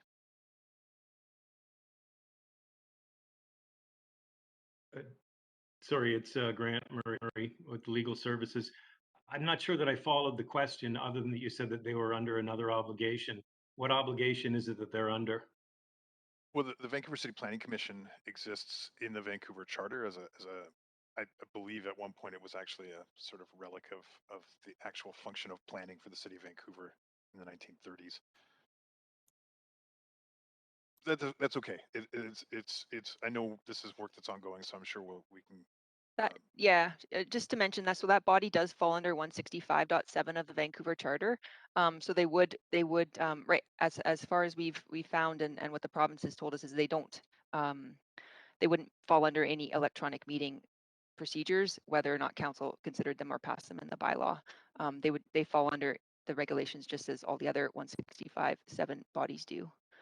Like the advisory advisory committees and development permit board, those bodies. Okay, I appreciate that. Thanks for that context. Second, and this is more specific to the proposal to change the deadline to sign up for speaking to council, the 7.3. Has the extent of research regarding sort of an equity approach to how folks actually get their cue to sign up to speak to items? So I'm looking at sort of media cycles, and observationally, it seems that the media typically write about agendas at council that week on a Monday or a Tuesday, whereas neighborhood associations may have more of a lead time because they're keenly watching, or folks who read something like City Hall Watch may be more up to speed. Have we taken an analysis of when people find out and how people find out about council agenda items? I don't think we've done any research in regards to that. We do have on our website, you can subscribe to find out when meeting agendas are published. And I think we do send out on our social media, but no, we haven't done any formal, as far as I'm aware, any formal research around that. Okay, that's it for me. Thanks. Thank you. Councillor Kirby-Yung, you're over time. I'm happy to move the report. Sorry, I'm standing. I'm happy to move the report, Mayor. Great, thanks very much. We have a seconder, Councillor Carr, I see. I do have an amendment to propose. And I'm going to move us on to the main queue. Councillor Kirby-Yung, you're first on the queue as you move the report. Go ahead up to 5 minutes. Yeah, thank you. I sent an amendment. I think the clerk will bring it up, and I referenced it briefly earlier. And it was really about trying to strike the balance between the information that staff suggested that they do need time to prepare. Although I know that there was some interesting information around sort of the average number of speakers, 5.5, 6.5, 7.5, that sort of come in that last hour, but they want it to be a good experience for the public and have time to notify them. Relative to the fact that if that deadline shifted, then we are condensing the amount of time, not just for residents to actually be able to consume and review that information. And I think that's important. We did have a pretty substantive discussion previously with respects to how early the agendas were published. And I, at the time, advocated for business days, and council didn't support that. And we ended up with a little bit of extra time in terms of total days. So all that said, what I'm suggesting here, because I still think it's compressed, and I still feel that when agendas come out Wednesday, Thursday, that as councillors, we end up working through the weekend. We don't have a lot of time to digest significant reports, nor does the public. And I think that's been a problem regardless of sort of this change that we're also considering now that is now linked to this around when members of the public can sign up to speak. So to that end, the amendment seeing it there, I'm sorry, multiple screens here, is to simply move the publication up by 1 day respectively for council meetings from 6th to 7th and then from 5th to 6th. And include that, but adopt the rest of the report. And so that's the spirit of it, because I do really feel that it's compressed and we get pretty significant reports that come out. I think we get better meetings when residents have a chance to digest them, and we end up with less misunderstanding, frankly, because people don't have time to really properly review the material. And I think it would be beneficial for the council, and I think it would be beneficial for the body to have that time. Thanks. Thanks. Do we have a seconder for this amendment? Second, Hardwick. Okay. Councillor Hardwick. The queue's open now. Folks want to debate this. Councillor Fry. Yeah, thanks, Mayor. And I certainly appreciate the spirit of this proposed amendment. I do think that it's probably something that warrants a little bit more collaboration with our staff to see how something like that is doable. It seems inconsequential to shift it by a day, but I know that our staff are working often up to the wire on timing, and I think ultimately I would like to see us have a more of a lead time on how our agendas are published. But I just don't think that this without that conversation and having a really thoughtful approach is the way to pursue that. So I'm not going to support this amendment. I do certainly appreciate the intent, and in the spirit of increasing access for the public to speak, I have proposed an additional amendment, which I'll visit later, but really just specific to the timeline for signing up. Thanks so much. Councillor Carr. Yes, thank you. So I don't know how many times I've raised this issue over my 3 terms on council, but I've raised it a lot in terms of hearing the public concern about wanting the agendas published earlier. So I am sympathetic to the amendment. But I did ask just again today about whether or not it would be feasible, and heard very clearly the city manager state that he recommended strongly against changing the time for the posting of the agendas. I would love to see us search for a solution around that. But I think in this case, it's not the solution. The solution is going to be the amendment that Councillor Fry is putting forward to the sign-up time. And it's what we have now, and I believe workable. So failing being able to proceed with a change in the agenda on the advice of the manager, I'm going to not be supportive of this, although I am very, as I say, very sympathetic. Thank you. Councillor Swanson. Yeah, I'm very sympathetic to it too. I actually prepared one of my own that's very similar, but I also believe in good labor relations. So I think I'm going to hold back supporting this so long as we can keep the amount of time that people have to become aware of the reports from at least getting worse, which I think Councillor Fry's amendment will do. And then maybe we can work on something going forward in the future to give staff, to give the public more time to see the agendas and get ready to comment on them. Thank you. Councillor Dishnova. Thanks so much. I do support this, and I support it for the reason that if a report's not ready to come to council, I would hope that the staff weren't burning the midnight oil on the weekend to do that. That instead they'd be looking 2-3 weeks ahead at the next agenda to put that on, and maybe they'd be given more time, and that final draft of that item would come in ahead of time. I think that it might create an easier situation for our staff. It may mean that it's now not down to the deadline and they don't have to worry about this. But I do think that giving ample time, especially considering we hear from the public that also likes to read these reports online. Some of them are 800 pages, some of them are less.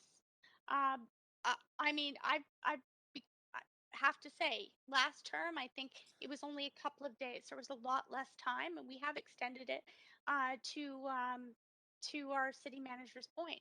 But that being said, for the public, many of them, the people that we hear from who have, young children that they have to care for, that have work, that are trying to do this and be involved and engaged in their city off the side of their desk. I think that, giving them a specific amount of time, and especially a week, is helpful, especially considering we're not saying here that it's for reports of this size or this agenda item, and sometimes we'll see things on the agenda and we'll get the report later on.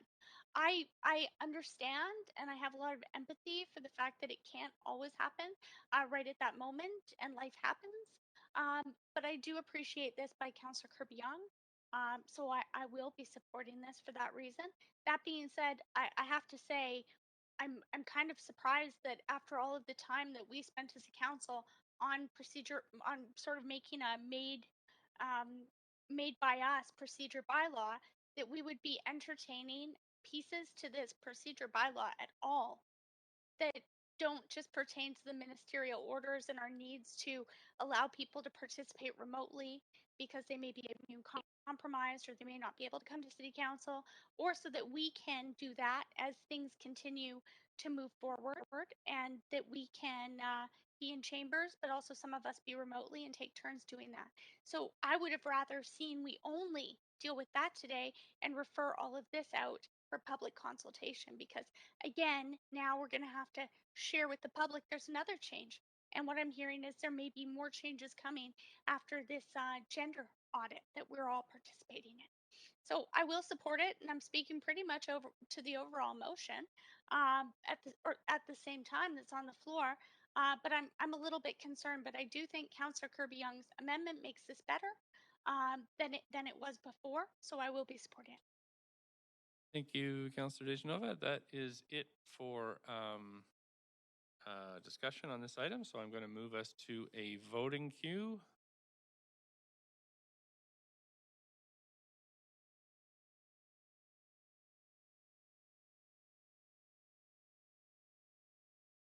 And just waiting for Councillor Bly.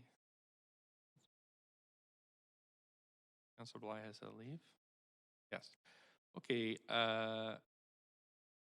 So that has failed with Councillor Boyle, Councillor Wiebe, Councillor Swanson, Councillor Fry, and myself in oppositions, resulted in a tie, and a tie means it's failed. Yes. Oh, I see.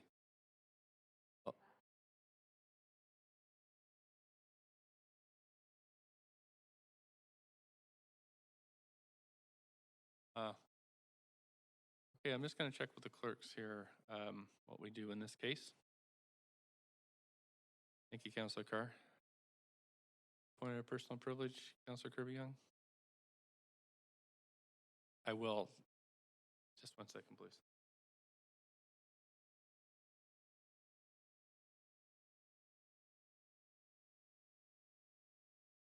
Point of privilege, Mayor. Okay, so what do we have to do?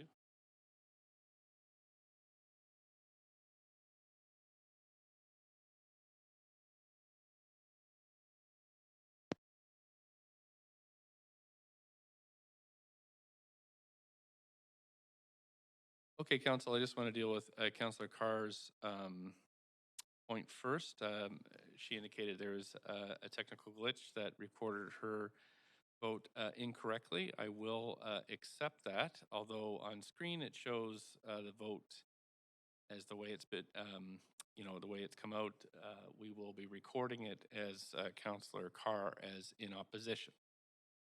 So in opposition then, point of privilege by Councillor Kirby-Young was to read the vote again. In oppositions, Councillor Boyle, Councillor Wiebe, Councillor Swanson, Councillor Fry, Councillor Carr will be recorded as in opposition, and myself as in opposition. And I think I heard another point of personal privilege. Yeah, it's Councillor Wiebe. I just want to make sure that the members in the chambers make sure their mics are on because we are not hearing them. Okay, right. It's the when you actually have the floor, that's when your mic will be turned on. So we'll try to do that as best we can. So that fails. And I'm going to move back to Councilor Kirby-Yung. You have 2 minutes left. No, I'm fine now, Mayor. Thanks. Thanks. Councilor Fry, up to 5. Yeah, thanks, Mayor. I submitted an amendment earlier to the clerk. Okay.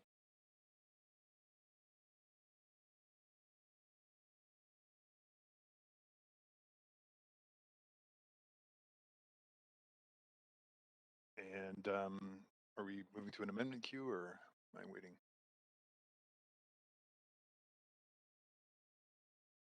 Just need, I'm just waiting, sorry about that. I'm just waiting for the clerks to pull that up. And so we'd need a, if you don't want to introduce it, I need a seconder then. Oh, sure, I can introduce it as well. I mean, I think it's consistent with what I had sort of lined up earlier, and that's ensuring that we are providing equitable access to Vancouverites and others to speak to items before council, and respecting the sort of existent media cycles that are already out there. You know, typically the Vancouver Sun, Vancouver's Awesome, Daily Hive all report on the week of the council agenda, not really in advance. And similarly, I mentioned Justin McElroy's Metro Matters show, which is on a Tuesday morning, an early edition. And I think it's important access point for folks who are interested in the business before council to hear it in the media rather than perhaps seeking it out, which really does, I think, require a little bit more sort of access and perhaps isn't the most equitable approach. I know a lot of folks will pick up a free paper in a McDonald's or read the Sun at the Carnegie Library or what have you, and have opportunities to learn about what council's doing and speak to it. And I would not want to deny the public that access. So I think that changing the speaking time to the day before would, I believe, actually disadvantage folks who may not have the same equitable degree of access. So this proposal is to just strike that particular amendment to section 7.3, which was proposing to change the sign up to the day before at noon. So leaving it as it is, signing up 1 hour before our council meetings. Thanks so much. Councilor Carr, second your amendment. Councilor Fry, so I'm moving to an amendment queue. Anybody like to speak to this, please put themselves on the queue. I don't see anybody on the queue, so I am going to call a vote now on this amendment by Councilor Fry. We're just going to clear the voting queue. Just 1 second. Okay.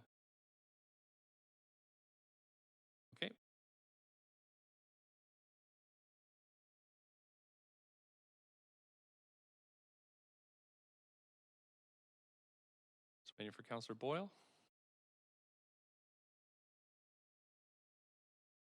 Council, this has passed unanimously. Thank you so much. I'm going to go back to the main queue. Councilor Fry, you have 2.5 minutes.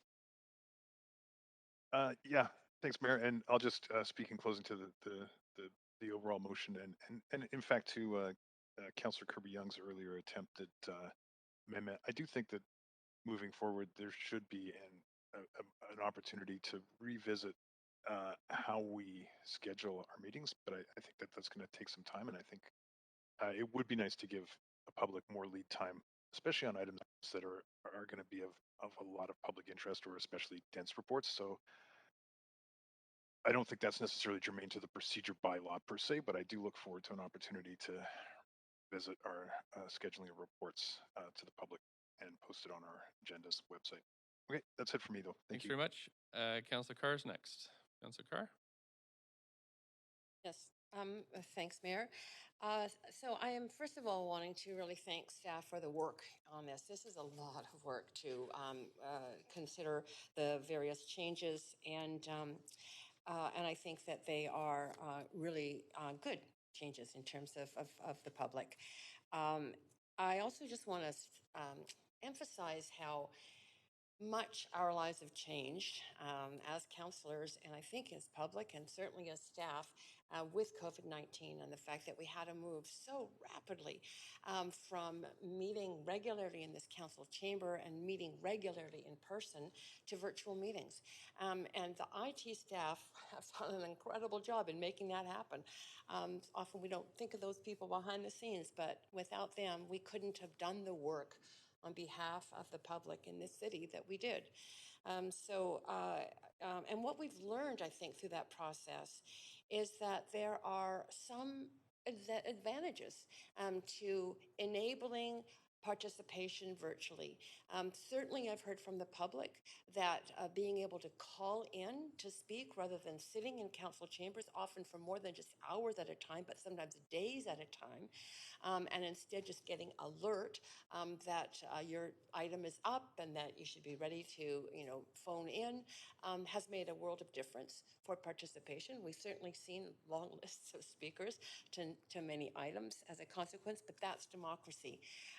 And really what these changes are about is the democratic process and ensuring the public has that ability to participate fully in the democratic process, or as fully as possible. I really want to thank Councillor Fry for putting forward the amendment to return or to change, or just keep rather than change the timing of the sign up so that the public can sign up on the morning of a council meeting. And note that on page 6 of the report, there's a significant number of people who do sign up after 12 noon the day before and into the day of the meeting. In 2020, it was 411 people. And so, I think the change to retain the sign up of the day was an important one. That's 411 people who may not have been able to sign up if it had been switched to the day before. Finally, I just want to bring up the point around continued ability to meet virtually as well as in person. I thank the provincial government for, I'm going to say, in anticipation of them coming through with that change, enabling us to do so. But one of the reasons why I think it's still important is that I don't believe we can't require vaccine passports here at City Hall. Certain establishments can and are authorized to do so, but I don't believe we are. And I really believe strongly in protecting the staff here, including security staff, councillors in chambers. And if there isn't that ability to ensure that the people coming into chambers in close quarters are vaccinated, I would have a lot of concern for the safety of and the health and well-being of people here. So I'm very happy to hear that there's going to continue to be one hopes that this is moving towards continuing to do some virtual attendance and electronic meetings as well as in person. I do miss the in-person meetings. I really like being around the people here, but I think that we are in a different era in terms of health concerns. So I'm happy to see that change. And therefore will support. Thanks, Councillor Carr. Councillor Kirby-Yung, you got 2 minutes left. Yeah, thank you. I do really want to speak to this topic because it's a really important one, as it's been obviously a significant process for everybody to navigate safely through COVID. And I think that we have followed very consistently the guidelines of the provincial health officer. Having said that, I was concerned that I wasn't feeling that there was a will to return to council chambers or to look at a hybrid model. And I think it's really important to note that while technically in passing this report today, if that's the final vote, that we will have the ability to do hybrid meetings, that doesn't necessarily mean that that was the recommendation that was coming forward. And I think council is being encouraged to continue to meet virtually, and I think it should be a hybrid, and I think that councillors should have that choice. I think it's important for people to see their elected officials back to work. We are now following the guidelines, as I said, and the provincial health officer has said that this is now the pandemic of the unvaccinated, and the world is opening up. It's back at work. And to the points around requirements for vaccinations, et cetera, we have staff that are out there in our community centers and our libraries that where we don't require vaccination and the public are allowed to attend. And these are viewed as important and essential services for people to access. And I would argue that access to democracy at City Hall and to see that in action is also an important and an essential service. Having said that, I don't advocate for requiring all council. I think it's an individual choice based on circumstances and specific medical situations, but to potentially have been precluded from coming back to council was a real concern for me, and that's why I fought to be here today. And I think that that's really significant and really important. And I think that as councillors, we need to model that behavior for the rest of the world. We're asking people to get back on transit. They're going back to work. Our arts and theatre are opening up, and I know that's my time, but I can't stress this strongly enough, is that, I think that council needs to lead and model how this can be done safely by example. Thank you. Thank you. Councillor Swanson. Yeah, just talking about the procedure bylaw, I think we'll have to admit that it's a work in progress.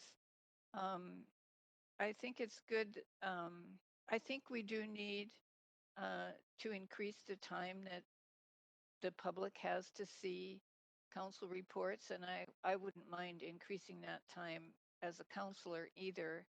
So I'm thinking of in the future a motion to ask staff to report back on how to do that. I'm still really worried about the advisory committees. I'm hoping we can keep pushing for them to have the same ability as we councillors do for electronic meetings. And I'm just wanting to reassure the public that the public hearings aren't slated to start before 6 in accordance with this change to the procedure bylaw. In terms of Councillor Kirby-Yung and leading by example, I kind of don't know. I have a different idea of what leadership is. I think there was 307 people in hospital yesterday with COVID. The numbers are going up. And my question would be, if we have an opportunity to keep those numbers low, why would we not take that? So that's where I'm coming from. In any event, I think it boils down to we want a hybrid model, and that's what we're getting with this resolution. Thanks. Thank you, Councillor Swanson. Councillor Fry. Yeah, I know I said I was done, but I wanted to just reflect on a couple of comments made. Number one, thanks to Councillor Carr for rightly reflecting that there is significant risk to our staff. And I do worry about the notion that we have fairly active and regular anti-vaxxer protest outside of City Hall. And in the absence of any kind of vaccine passport that we are putting forward for visitors to City Hall, I do worry that we're putting our frontline staff, including security and clerks, at greater risk. I also do want to reflect on the notion of leadership to coming back to City Hall and versus a hybrid model. Some of us are not able to attend because of the physical layout of chambers.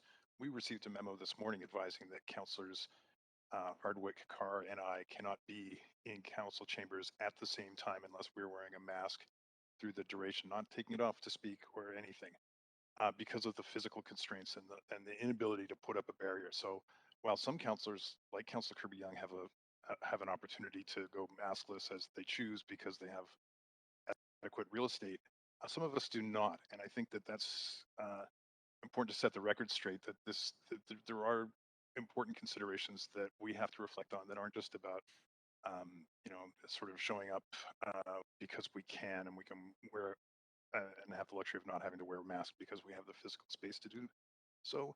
The physical layout of the room suggests that we cannot. So until that changes, it's not really very equitable.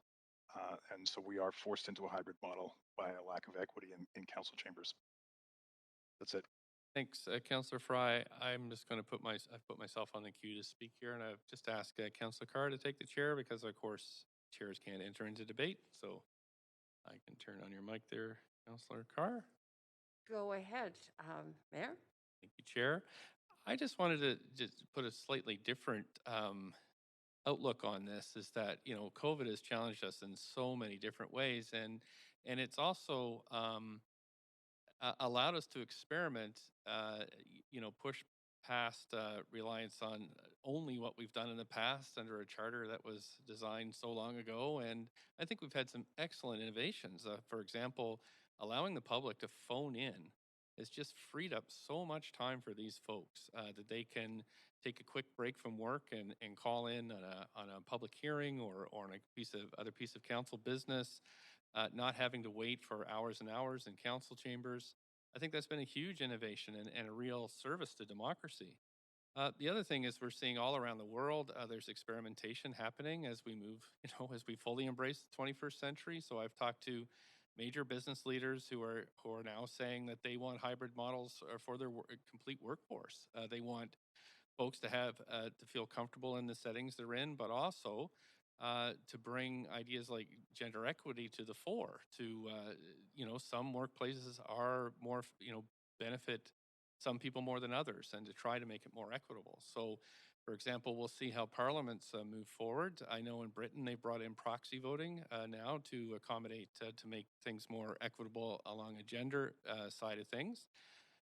And I know that remote voting has been improved. So I'm really looking forward to how this evolves. And I really want to emphasize how much I thank the clerks for all their work, really the unsung heroes of our democratic business here through the pandemic. So I encourage a council to experiment, with their own comfort levels in terms of coming to council or not.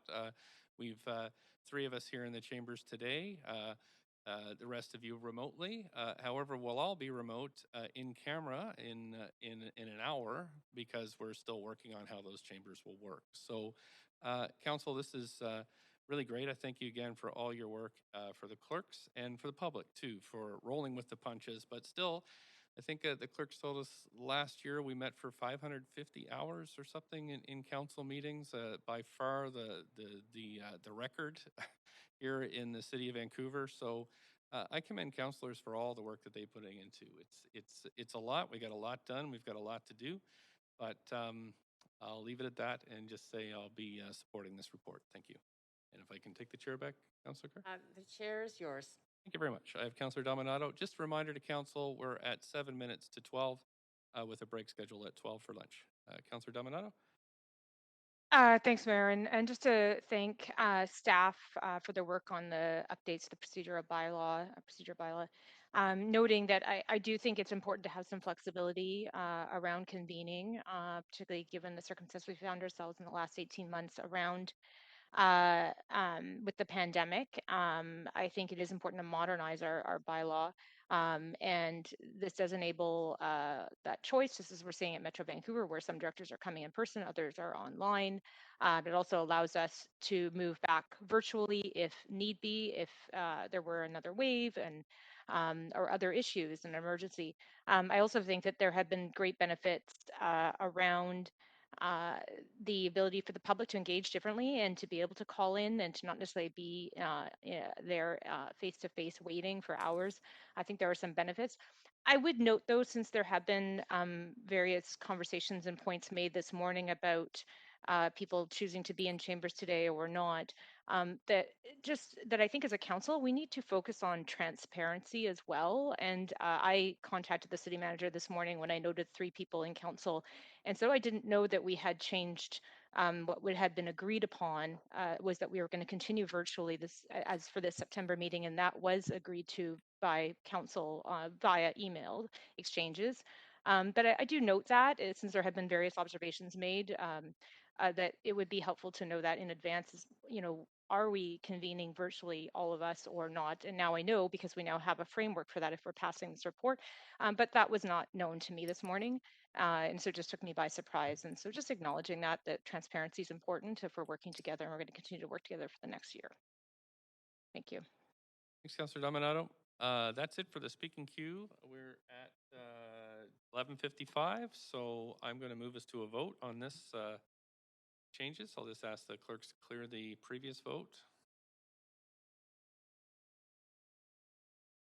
There we go. Okay, council, we're set now to vote. Please cast your vote.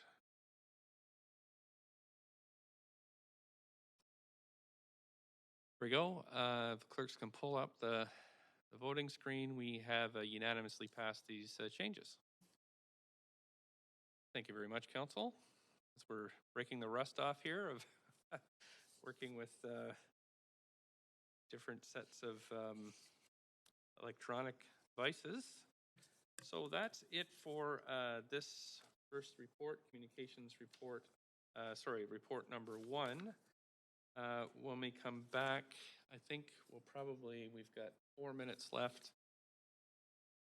I'm just looking now at referral reports. You might just want to leave those for after lunch. What do you think, folks? Mayor Stewart, as you're considering that, if I might, I just want to one kind of wrap up comment on the last item, just to acknowledge that I've certainly heard the discussion with council around providing both council and members of the public earlier access to agendas and reports. So noted that. That's something that we'll take away and look at those opportunities. And I know, as Councillor Carr has been raised in the past, so understand those issues. Appreciate that a solution to that is going to have some complication to it, but have clearly heard council's interest in that. So just wanted to acknowledge that. Thanks, Mayor.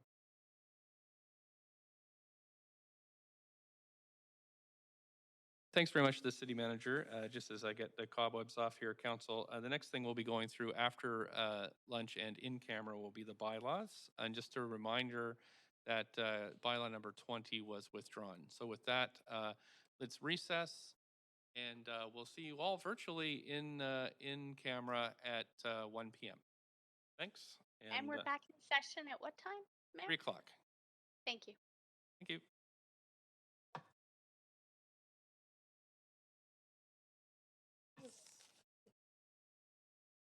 Do I have to, if I'm going to sign in, can I just leave this as is? How? Do I just leave this as is and then go sign in to the in-camera with my other computer? Okay, good.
we got that far.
Hi, Councillor Swanson and Councillor Boyle. Can you hear us in the chamber?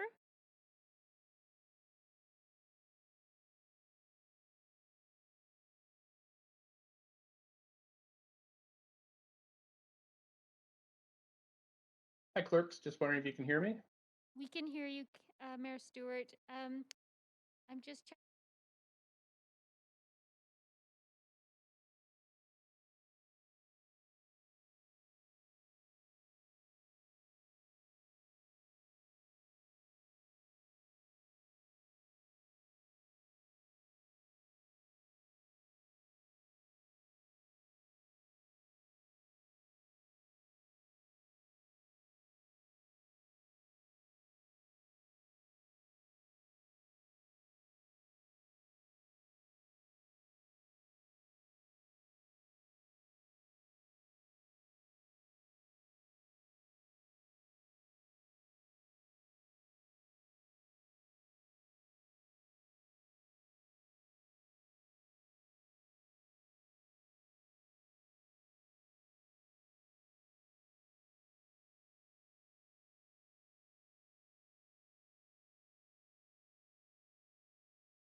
Okay, great, thanks. Council, so we're proceeding on to the bylaws.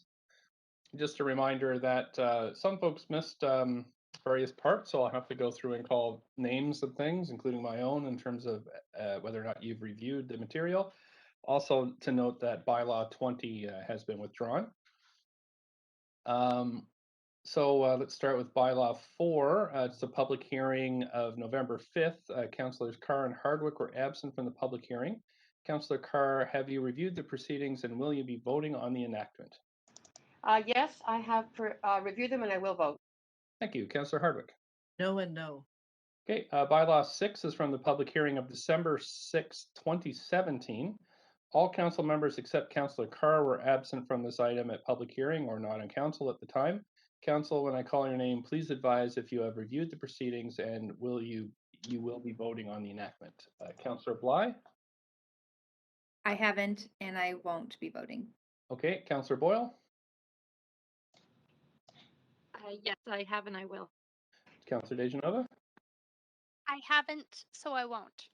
Okay, Councillor Dominato? I have and I will. Okay, Councillor Fry? I have and I will. Councillor Hardwick? No and no. Councillor Kirby-Yung? I It's in the don't see chamber Coun- to turn on. Thanks. Yeah. Now can you hear me? Yes, I can. Yeah, I have not and I will not. Thank you. Okay, thanks. Councillor Swanson? No and no. Councillor Weep? Or no? I have and I will, but I'm just asking clerks, do we actually have enough folks to vote on this one? We don't, Mayor Stewart. Okay, so we'll have to bring that back at the next one. That's correct. Okay, thanks. Bylaw 7 is from the public hearing of January 23rd. Councillors Bly, Carr, DeGenova, Weeb, and myself were absent from this item. Councillor Bly, have you reviewed the proceedings? Will you be voting? I haven't and I won't. Councillor Carr? I have not and I will not. Okay, Councillor DeGenova? On this one, I have and I will. Councillor Weeb? If not, and I won't. Okay, I have and I will. I think that still gives us enough for quorum, clerks. It Just does, checking. yes. Okay. Great. So bylaw 14 is from the public hearing of, I'm sorry, I can't remember, clerks. It's been a little while. Do we vote now or do we just do it all at the end? I think we do it all at the end. Yeah. We can do it all at the end. Yeah, great, thanks. Bylaw 14 from the public hearing of July 6th, the Councillors DeGenova, Hardwick, and Hardwick were absent from the meeting. Councillor DeGenova, have you reviewed the proceedings of bylaw 14 from the public hearing of July 6th? And I will you have be voting? and I will. Thank you. Councillor Hardwick? No and no. Okay. Does any member wish to hold any of the bylaws for debate, separate vote, or conflict of interest? Yes. Councillor Hardwick? Sorry, I cannot get my Creston panel to work, which is why I'm doing this Sure, that's all right. verbally. No problem. Yes, I would like to hold number 5 and hold on, there's one more, number 10 and number 19. Okay, just taking notes here.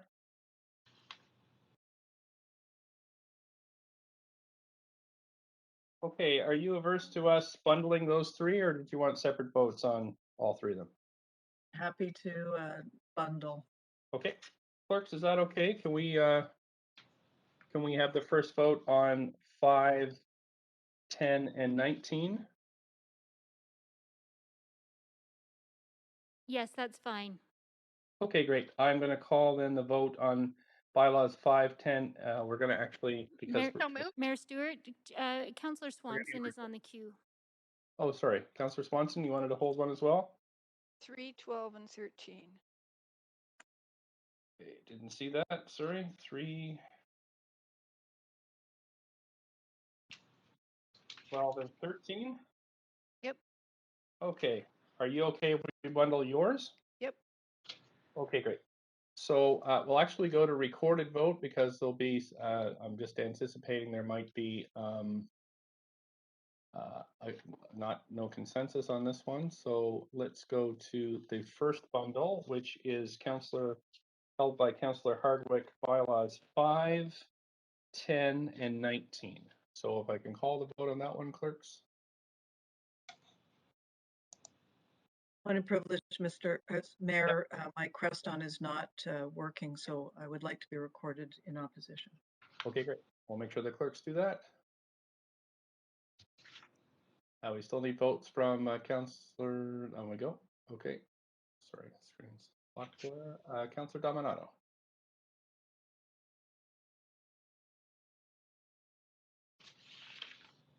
Mayor, Councillor- can you just mark me in favor, please? Okay, thanks. Thank We'll do that. Councillor Dominato.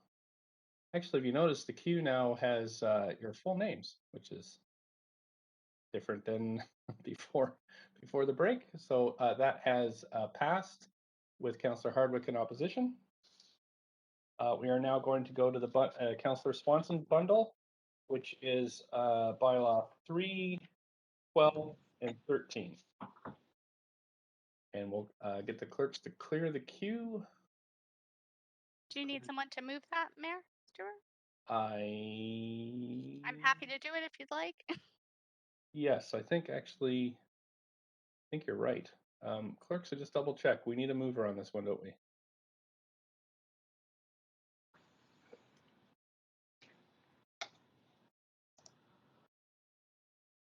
Yes, Clerks? we need a mover. Okay, thanks. So Councillor Dejanova moves 3, 12, and 13. I have seconder for that. Second, Councillor Blythe. Thank you, Councillor Bly. Now we'll call the vote on 3, 12, and 13.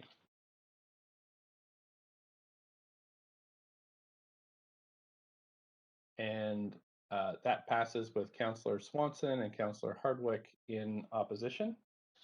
Now we're going to do the remainder of the bylaws. If I can have somebody move that. So moved, Councillor Dejanova. Thank you. Councillor Dominato.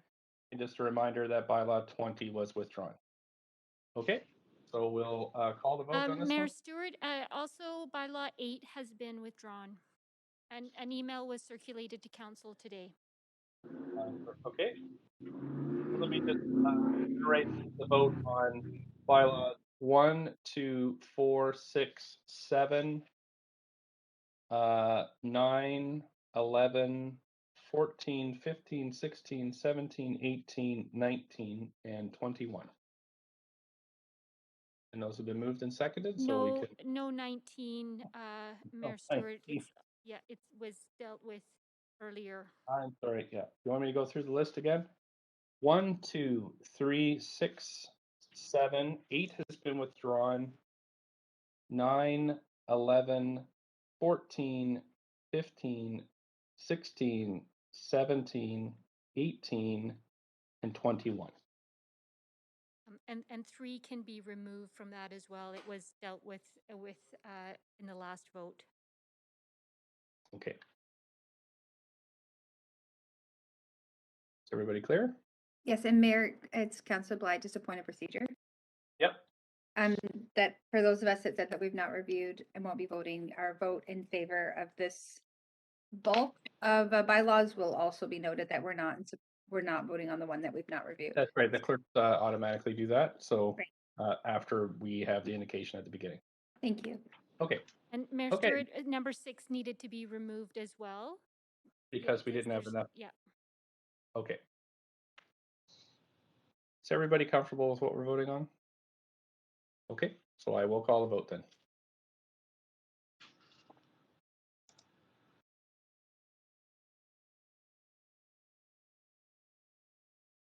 Okay, those have passed unanimously. Thank you for that. Sorry for the rust. Okay. We are moving on to administrative motions. There are 10 of these on the agenda. So I'm going to go through each one individually, and they'll be dealt with really like a full motion. So there'll be a chance to ask questions and to debate separately. So the first one is the form of development on 2425 East 26th Avenue. I'll first ask, does anybody wish to declare a conflict of interest? I hear none. Are there questions to staff? Someone like to move this? So moved. Thank you, Councillor Dejanova. Seconder? Second, Councillor Carr. Thanks. Any discussion, council? Just put yourself on the queue. Councillor Kirby-Young, go ahead. Up to. Yeah, just a point of privilege, Mayor. I think we need the mics enabled in the chamber because when we're moving or seconding, I don't think you can hear us. Okay. Clerks, can you just, and I can do the panel here. Is it Councillor Kirby-Young, right? So your mic is on now, and I'll just keep an eye on it. Thanks. Thank you. Okay. Right. So I don't see anybody a discussion on this. So we just all those in favor say yay. Yay. Yay. Opposed, nay. Great. Okay, that's passed. Thank you. That's number one. Number two is the form of development 3270 Riverwalk Avenue. Any conflicts of interest? Hearing none. Council, or any questions to staff? I'm just looking at the queue. I don't see. So moved. Okay, thank you. Seconder, Councillor Dejanova moves. Seconder. Councillor Carr. Thank you, Councillor Carr. Sorry, I'm just. Okay. Sorry, I'm just checking on Jabber here. Oops.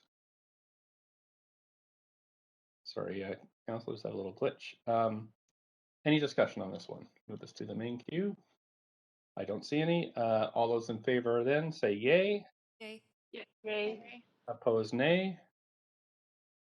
That's passed. Thanks very much. On to number three, form of development 1102 to 1138 East Georgia Street. Any conflicts on this one?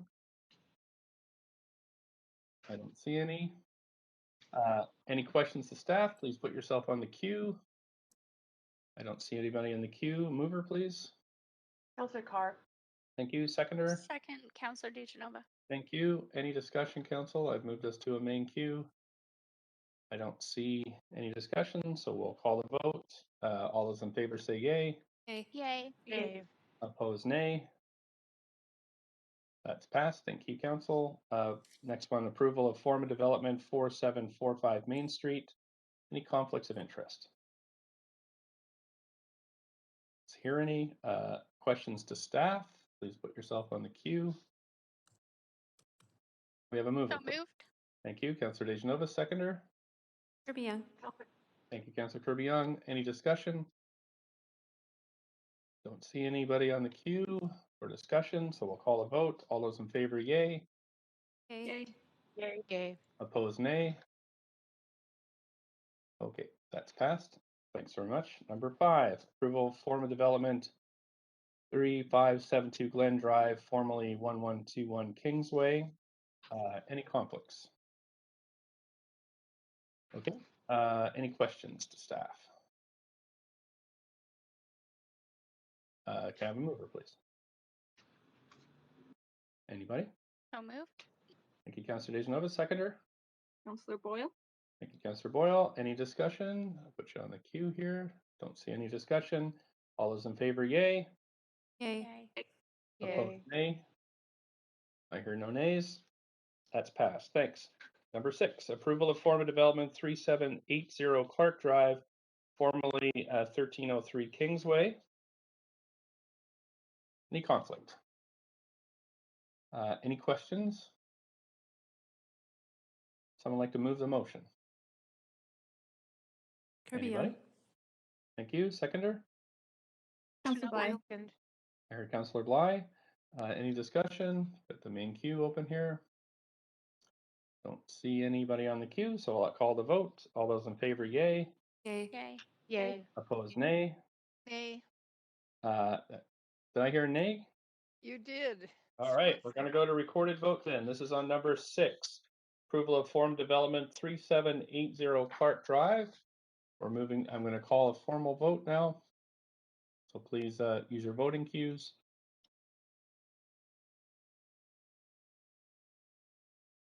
Councillor Weep. Here we go. So that passes with Councillor Swanson and Councillor Hardwick in opposition. where are we now? We're on number 7, which is the form of development 1490 West 32nd Avenue. Anybody have a conflict? Any questions of staff? Have a mover, please. Councillor Bly? Thank you, Councillor Bly. Seconder? Second, Counselor DeGenova. Thank you, Councillor DeGenova. Questions? I see no questions. So we'll move to the vote. All those in favor say yay. Yay. Yay. Yay. Opposed, nay. Opposed, nay. I hear no nays. That passes. Thank you. Approval of form of development 1425 and 1451 East 12th Avenue. Any conflicts on this one? Any questions to staff? Someone like to move the motion, please. Anybody? Councillor Bly? Thank you, Councillor Bly. Seconder? Second, Counselor DeGenova. Thank you, Councillor DeGenova. Any discussion on this one? I don't see anybody on the queue, so we'll call all those in favor, yay. Yay. Opposed, nay. Yay. I'm going to call nays again. Any nays? Nope, that passes. Thanks very much. Approval of form of development 2735 East Hastings Street. Any member wish to declare a conflict of interest? Number 9, nope. Council, any questions? Yes, I have questions. Okay, did you want to, yeah, and you can't put yourself on the queue, Councillor Hardwick, so I will put you I'll on. try. Oh, thank you very much, No Mayor. problem. Please go ahead. Yeah, this is just to confirm 3701 West Broadway. The question is staff there. Thank you for responding.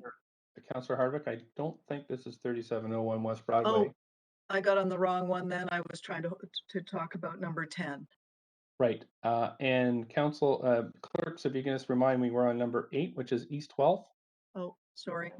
That's okay. I'm just checking with the clerks. That's correct. Okay. So we're on East 12th. No, that's okay. Councillor DeGenova, you have questions on this one? Oh, no, I thought we just voted on this one. No, we did. We So voted. I was happy to move it. I thought I did, but apologies, or someone else did. I'm happy to No, vote on it. we're just at question number 8, former development on East 12th Avenue. We are at questions.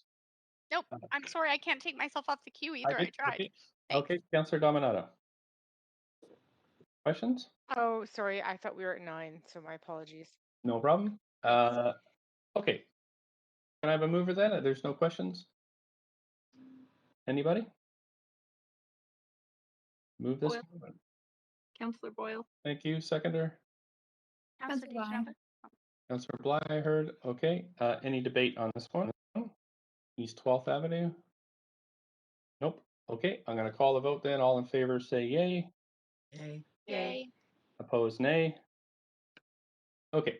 Now we're on to number 9, approval form of development 2735 East Hastings Street. Anyone wish to declare a conflict of interest? No, we'll move to questions. I see people on the question queue. Councillor Dominato, go ahead, up to 5 minutes. Thanks, Mayor. I just have a question for staff around the treatment of the public realm with respect to this development. I know this is the form of development, but I'm not sure when else I would ask it, given that it's sort of detailing sort of retail and sort of depictions of the sidewalk. Just if there's going to be any widening of the sidewalk on Hastings, it is quite narrow already and hasn't been particularly useful in terms of allowing for patios and other use. So if staff could comment on that, I'd be interested to hear more.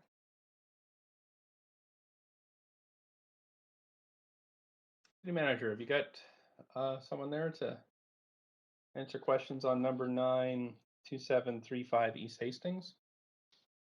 Stuart, we've got Teresa O'Donnell and Jason Olenek on, so I would defer to them. Great. Questions? Thanks. Thank you. Jason, could you answer that question for the council, please? Yeah, absolutely. There's standard setbacks that were requested up and down Hastings for a 5.5 meter sidewalk, which is pretty deep. But directly on Slocan there, it's actually much more enhanced, and it's preserving the outdoor area where that patio was. So we'll be able to replace that. And in fact, inside the use will remain a restaurant. So all of that activation and small fine grain neighborhood commercial and retail will be preserved. Okay, appreciate that. And just one more clarifying question is the when you talk about the setback of you said 5.5 meters, is that the same as it is today with the existing building, or is it actually deeper? I can't confirm exactly for you, but it'll be a little bit deeper. Okay, because I think there was a PCI development down another maybe a block or two east where I think it's deeper. It's actually added more sidewalk space and usable space by retailers. That's why I'm asking is to if it's consistent with that. Sure, yeah, no, that's a good question. I can get the I question believe, answer after if we don't have it now. I'm curious. yeah, I believe the intent is to keep it consistent up and down Hastings, but I can follow up on that with you later. Okay, that would be great. Okay, Thank you. sure. Okay, thanks so much. Councillor Dejanova on this item too, number 9. Well, Councillor Dominato asked one of my questions, so that was sufficient. But a follow-up question to it is, I understand that this uh, application currently has a courtyard included in it, and I'm just wondering if staff might be able to comment on if that sort of affects the trade-off with setbacks.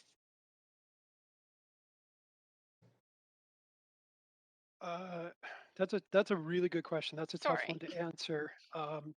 At this point in the development, no, because the setbacks are baked. Like those aren't going to get any bigger or smaller, predominantly. But that's a really good question. That's a really very nuanced, difficult question to answer. Sorry, didn't mean to put you on the spot, but had to ask because we don't often see those courtyard buildings. So thank you. Sure. Those are all my questions, and I'm happy to move this. Thank you so much. Do we have a seconder? Second, Councillor Dominato. Great. Okay, any debate over this one? I don't see anybody in the queue, so I'm going to call the vote. All those in favor say yay. Yay. Yay. Opposed say nay. Great, that's passed. Thanks. On to number 10, approval of form of development 3701 West Broadway. Do we have any conflicts on this one? I don't hear any. Questions to staff? This might be the one, Councillor Hardwick, that you were interested in. Yes, thank you, Mayor. To staff, as we know, this was a very controversial project at Alma and Broadway, and there's been large, 3,900 signature petitions, for example, on this subject. So the context of my questions is really responding to the controversy within the neighborhood. Because, and very specifically because of this controversy, I had a bunch of outreach concerned about the availability of documents. So I put that through to the city manager and to planning, and thank you very much for responding to my quick off the cuff written questions yesterday. But in addition, there were a number of irregularities that I just wanted to run by for response. The CD1 is for 161 units, 14 stories, plus 2 stories for amenity level and mechanical. And the DP board, the DP is, the development permit is for 164 versus 161 and 15 stories plus 2 stories for amenity level and mechanical. So there's a discrepancy there of units and floors. And it also says that the parking is per the parking bylaw, but the development permit says 115 parking stalls are required while only 51 are being provided. So could you address those irregularities or discrepancies between the two? Thanks very much. Over to staff. Oops, sorry, let me turn my video. Apologies. Thank you for your questions. Good questions. Let me start with the parking one because that one's a little more detailed. The parking bylaw requirement without a TDM is 150-ish, I believe. At the rezoning, the proposal was for, and I'm going from memory, either 50 or 51 with TDM measures. The rezoning conditions said, of course, meet the parking bylaw and you work with staff for TDM measures. The applicant has done that. They made a proposal. It was reviewed at the development permit board for, it was either 50 or 51 spaces. Again, I apologize, going a little bit from memory. I could look it up for you if you want to know. Yeah, no, it was within line with that. with 200 some odd bike parking spaces. Engineering staff has reviewed that, said, worked with the applicant. We're getting close. It has not been formally accepted. So a condition of the development permit approval was also to continue working on that TDM to achieve that acceptable balance of parking, bike parking, and other measures, which include this being a transit-oriented development nearby. Does that help answer your question? Yeah, it does. It's a bit concerning though, because you're talking about a factor of more than double the initial requirement, and then having it. And I know that the area well. 10th is really the arterial up there. But okay, what about the additional floor stories? We've got additional stories over the 14 stories that were approved. So I'm getting a couple notes in the background here. My understanding of that, if you can just let me confirm for a second, is that it was a technical measurement and how it was measured, but the actual height didn't change from the DP to the rezoning. My understanding is the number of stories. Well, I know that the building complies with the CD1 bylaw. There may have been some massaging of how that number is recorded based on how base surfaces are calculated. So not to get too overly nuanced, but usually we pick corners and it's extrapolated and that gives us a height. When you do the building code measurements, they go from the floor level inside. So it always appears slightly different because the sidewalk and the property line and the floor inside are at different levels, but it's the same height overall. Like geodetically, it would be the same height. So just thank you for your explanations, and I do appreciate the nuance. I just would suggest going forward, particularly when we have highly controversial projects like this, that when there are discrepancies, just future-proof the reports a little bit with a comparison. So I think it would build a lot of confidence in the process. And Understood. that's it for my questions. Thank you. Thanks so much. Councillor Weave next. Yeah, I have a quick question. Recognizing when it came to public hearing, there was conversations of over 100 trees added to the actual building. I don't see that in the new design. It's a very different look of the building. I'm just wondering, are there still going to be 100 plus trees on the property or no? That's a great question. I know it got toned back a little bit, but I would have to follow up on you whether it was 50 or 100, if that's okay. I don't know to what extent we were able to achieve that many trees. Okay, because I guess it's a proposed amount. It's difficult because when I approved it, I was super excited that it had 109 on-site trees plus 7 city trees in the development, and it had a certain look. And then if it's dropped to 50, that's quite a significant change. And so, yeah, I'm just wondering when we seem to Councillor Hardwick's questions, like when we do have pretty large discrepancies between what was at public hearing and what we see in the approval, it might be nice to highlight them. Absolutely understood, and I apologize, I don't have that answer for you. There is a significant and robust landscape plan, but there's also some changes that have occurred between the two designs, and I wish I could give you that answer. Thanks. Okay, Councillor DeGenova. Thanks. I just because of some of the questions that were asked earlier, I think by Councillor Hardwick, I think it's important to ask what we had approved as a council, a public hearing.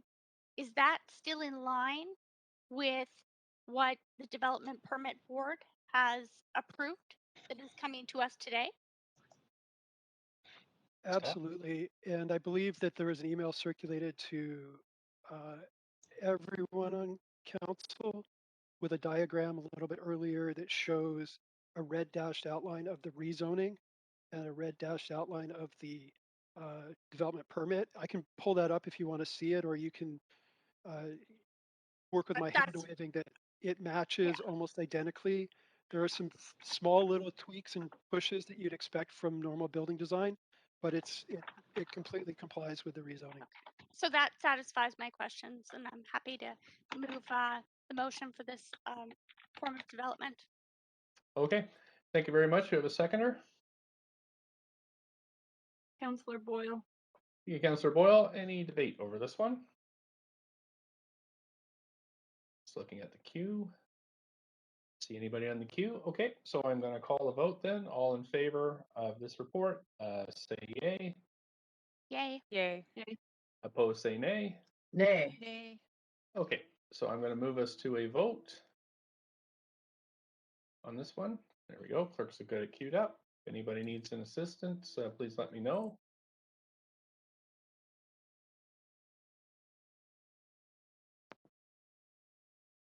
Councillor Blythe, there we go. That passes with Councillor Hardwick, Swanson, and Carr in opposition.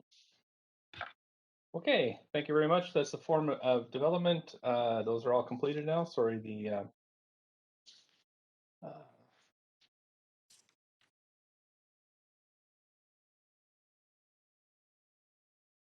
administrative motion. Sorry, that's what I was just looking for the title. So now we're on the council members' motions. We have 5 on the agenda today. The first are leaves of absence, so we'll start with that one.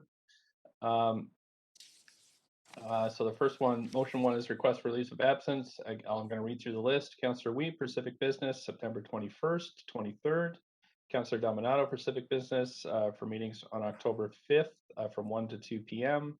Councillor Dominato for personal readings for meetings on September 21st, October 5th, October 19th from 9:30 to 10. Me for Civic Business for meetings on September 28th and November 9th. Councillor Blythe for Civic Business for meetings on September 21st from 9:30 to 2:30 p.m. and September 22nd from 2:30 p.m. to 4 p.m. Can I have a mover for this, please? So moved, Councillor DiGenova. Thanks. A second. Second, Dominato. Yays and nays. All in favor say yay. Yay. Yay. Opposed say nay. Thank you. That's passed. So now we're on to the motions. The next one is the okay, motion 2 has been withdrawn. Motion 3 is Councillor Boyle, the acting on climate emergency by opposing the Tilbury LNG Phase 2 expansion project.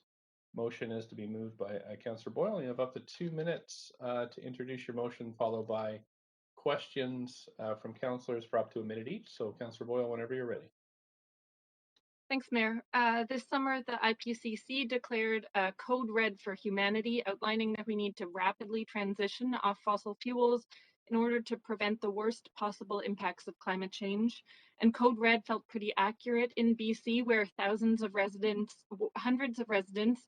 died due to an extreme heat wave, and the town of Lytton burned to the ground. There's absolutely no room to expand fossil fuel infrastructure. We have long run out of time to consider LNG a transition fuel, including and especially where that LNG requires an expansion of fracking, as is the case for the expansion of the Tilbury LNG facility in Metro Vancouver. We're in a climate emergency and the science couldn't be more clear. This past summer couldn't be more clear. We can't expand fracking. We can't expand LNG. We can't build new fossil fuel infrastructure. The Tilbury LNG expansion is the absolute opposite direction of where we need to be moving. The Richmond and Port Moody councils have already voted to oppose it, and I hope that council supports me and us joining our voices as well, in line with our declaration of a climate emergency and in line with our signing of the Fossil Fuel Non-Proliferation Treaty. Okay. Are we all still there? Oh, okay, that's it. Thank you. Question from Councillor Swanson, although my computer, it has jammed. So Councillor Swanson, go ahead for up to a minute and I will time you manually. Yeah, Fortis says that the projected emissions are lower than what you say in the whereases. So how do you respond to their claim? Yeah, great question. As far as I can tell, the Fortis calculation doesn't include the upstream emissions of fracking, and it doesn't make sense to me that we would only measure the emissions of the storage facility without including the emissions required to frack the gas that would fill the storage facility. Okay, and they also say that LNG is a transition fuel. Do you agree with that? No, I mean, maybe 30 or 40 years ago might have been, but now the science is very clear that the steep transition we need doesn't allow for another fossil fuel as a transition. We really need to move directly to clean and renewable energy sources, and we have plenty of options here, and there are globally plenty of options, and countries are moving in that direction, and jumping right over this because we need to. Okay, thank you. Thank you. I've crashed on my Creston panel, so I'm doing my best here. I believe there was another person on the queue for questions. Me, it's Councillor Tichenova, Mayor. Right, Councillor Dejanova, please go ahead for questions of Councillor Boyle up to a minute. Can my timer be reset? Oh yeah, I haven't started it Okay. yet. Okay, yeah. It says I already am out of time before I started. So, Councillor Yeah, Boyle, oh, sorry. I just, my Creston has crashed, so I'm doing it manually right now. Just Okay. in case it turned on, I wanted to let you know that I wasn't over time. So thank you. Councillor Boyle, I know that process is important to you from your comments in previous meetings, and I'm wondering if you've had any communication with the City of Delta, the Mayor of Delta, to see if their council has taken a position on this, as it directly affects and is in their municipality, and intergovernmental relations between municipalities are something that we often consider, especially in Metro Vancouver.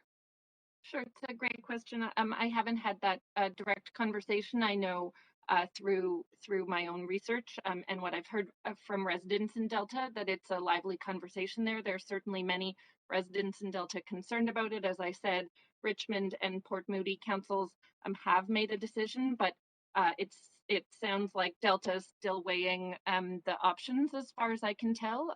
And you know, it's a watershed and an airshed. So I think we weigh those two. Of course, it's important for Delta to have their say, and also residents in Vancouver are impacted too. And so I think it's entirely appropriate that we also have our say.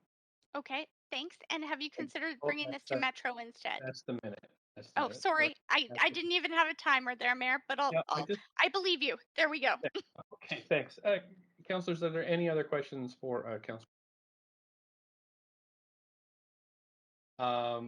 Great. Okay, so Council, just to let you know that our Creston thing has totally crashed. The clerks can't use theirs. I can't use mine. So I'm just going to run things verbally, and I'll time by my phone here. And I'll just be generous so people can finish sentences and that type of thing. So we have a seconder for this motion for Councillor Boyle. Swanson, second. Okay, thanks. Councillor Swanson seconded. We do have speakers to this item, so we need a motion to refer this to the standing committee on Wednesday, September 22nd. Councillor Boyle, I'm happy to move to refer to tomorrow. Thank you. We have a seconder. Second, Councillor Tichenova. Thanks very much. We'll call verbal vote then. All in favor say yay. Okay. Yay. Say nay. Great. Okay, that's moved to tomorrow. I am now going to cede the chair to Councillor Bly as I introduce a motion. So Councillor Bly, over to you, and whenever you deem fit, I'll start my 2 minutes. Yes, go ahead, Mayor. I'll just ask the clerks to help manage the timer. Okay, thanks. Thanks, Chair. So this is a motion entitled Establishing a Friendship City Program in the City of Vancouver. I'm bringing this forward because I do get a lot of questions from the Diplomatic Corps, community groups about how we might connect better with other cities, both in terms of culturally, but also business-wise. We do have a sister city program that is really paused here in the city of Vancouver, and that is our only formal mechanism for expressing a cooperation with other cities in a slightly more formal way. So we looked at what they do in the city of Toronto, and we found a program that is much less onerous than the Sister Cities program and better named, the Friendship City program. And essentially what that is a local group will suggest a partnership with a city in another country. There'll have to be some interest from the other city to partner. Then council would approve a motion to approve a Friendship City And really, the only work for us after that is once a year, I would send a letter, or the mayor would send a letter to confirm our Friendship City status, and their report of activity made to the clerk's office, and then reported to council. So it's way less than the Sister City program, but it is a way to foster that international cooperation in times that are quite divisive, and also in a city that is hugely multicultural and has lots of links to other places. So that's my pitch to you. There is not a lot of work. The City of Toronto says it costs about $5,000 worth of staff time every year. Although sometimes council does approve a slightly more expenditure, but that's done on a case-by-case basis. So that's what I'm proposing that we debate. And Thank you very much. Mayor, council, are there any questions for Mayor Stewart? And I'm not looking for a seconder just yet. I do see we've got some, Councillor Kirby-Yung, you're on the queue.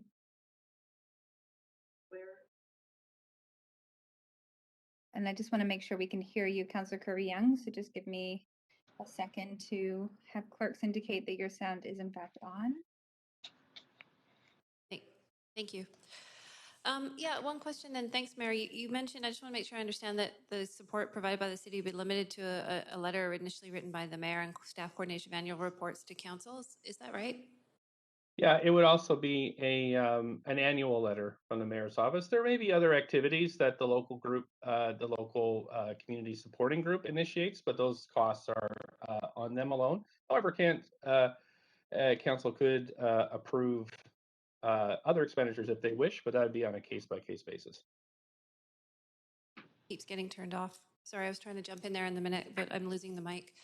So a quick follow-up then, how do you envision building those meaningful relationships with cities if it's just limited to a letter and a report and staff aren't able to engage throughout otherwise than that? Just 2 seconds there, Mayor, to respond. Oh, yeah, that's the Deputy magic Mayor, of maybe you can indulge me because my mic got turned off, so you weren't able to hear me speaking. Oh, I see. Mayor, if you would answer that question, I think that will have us at time. The magic of the program is it really is quite an organic program, and the activity is really from local community groups that grassroots build this and then approach any member of council to make this more official. So that's where the cost primarily lands. Although council can do whatever they want with this, and they could grow the relationship if they see fit. Okay, great. That will be time. Thank you very much. Councillor Swanson, up to a minute. I was looking at the staff feedback on this motion.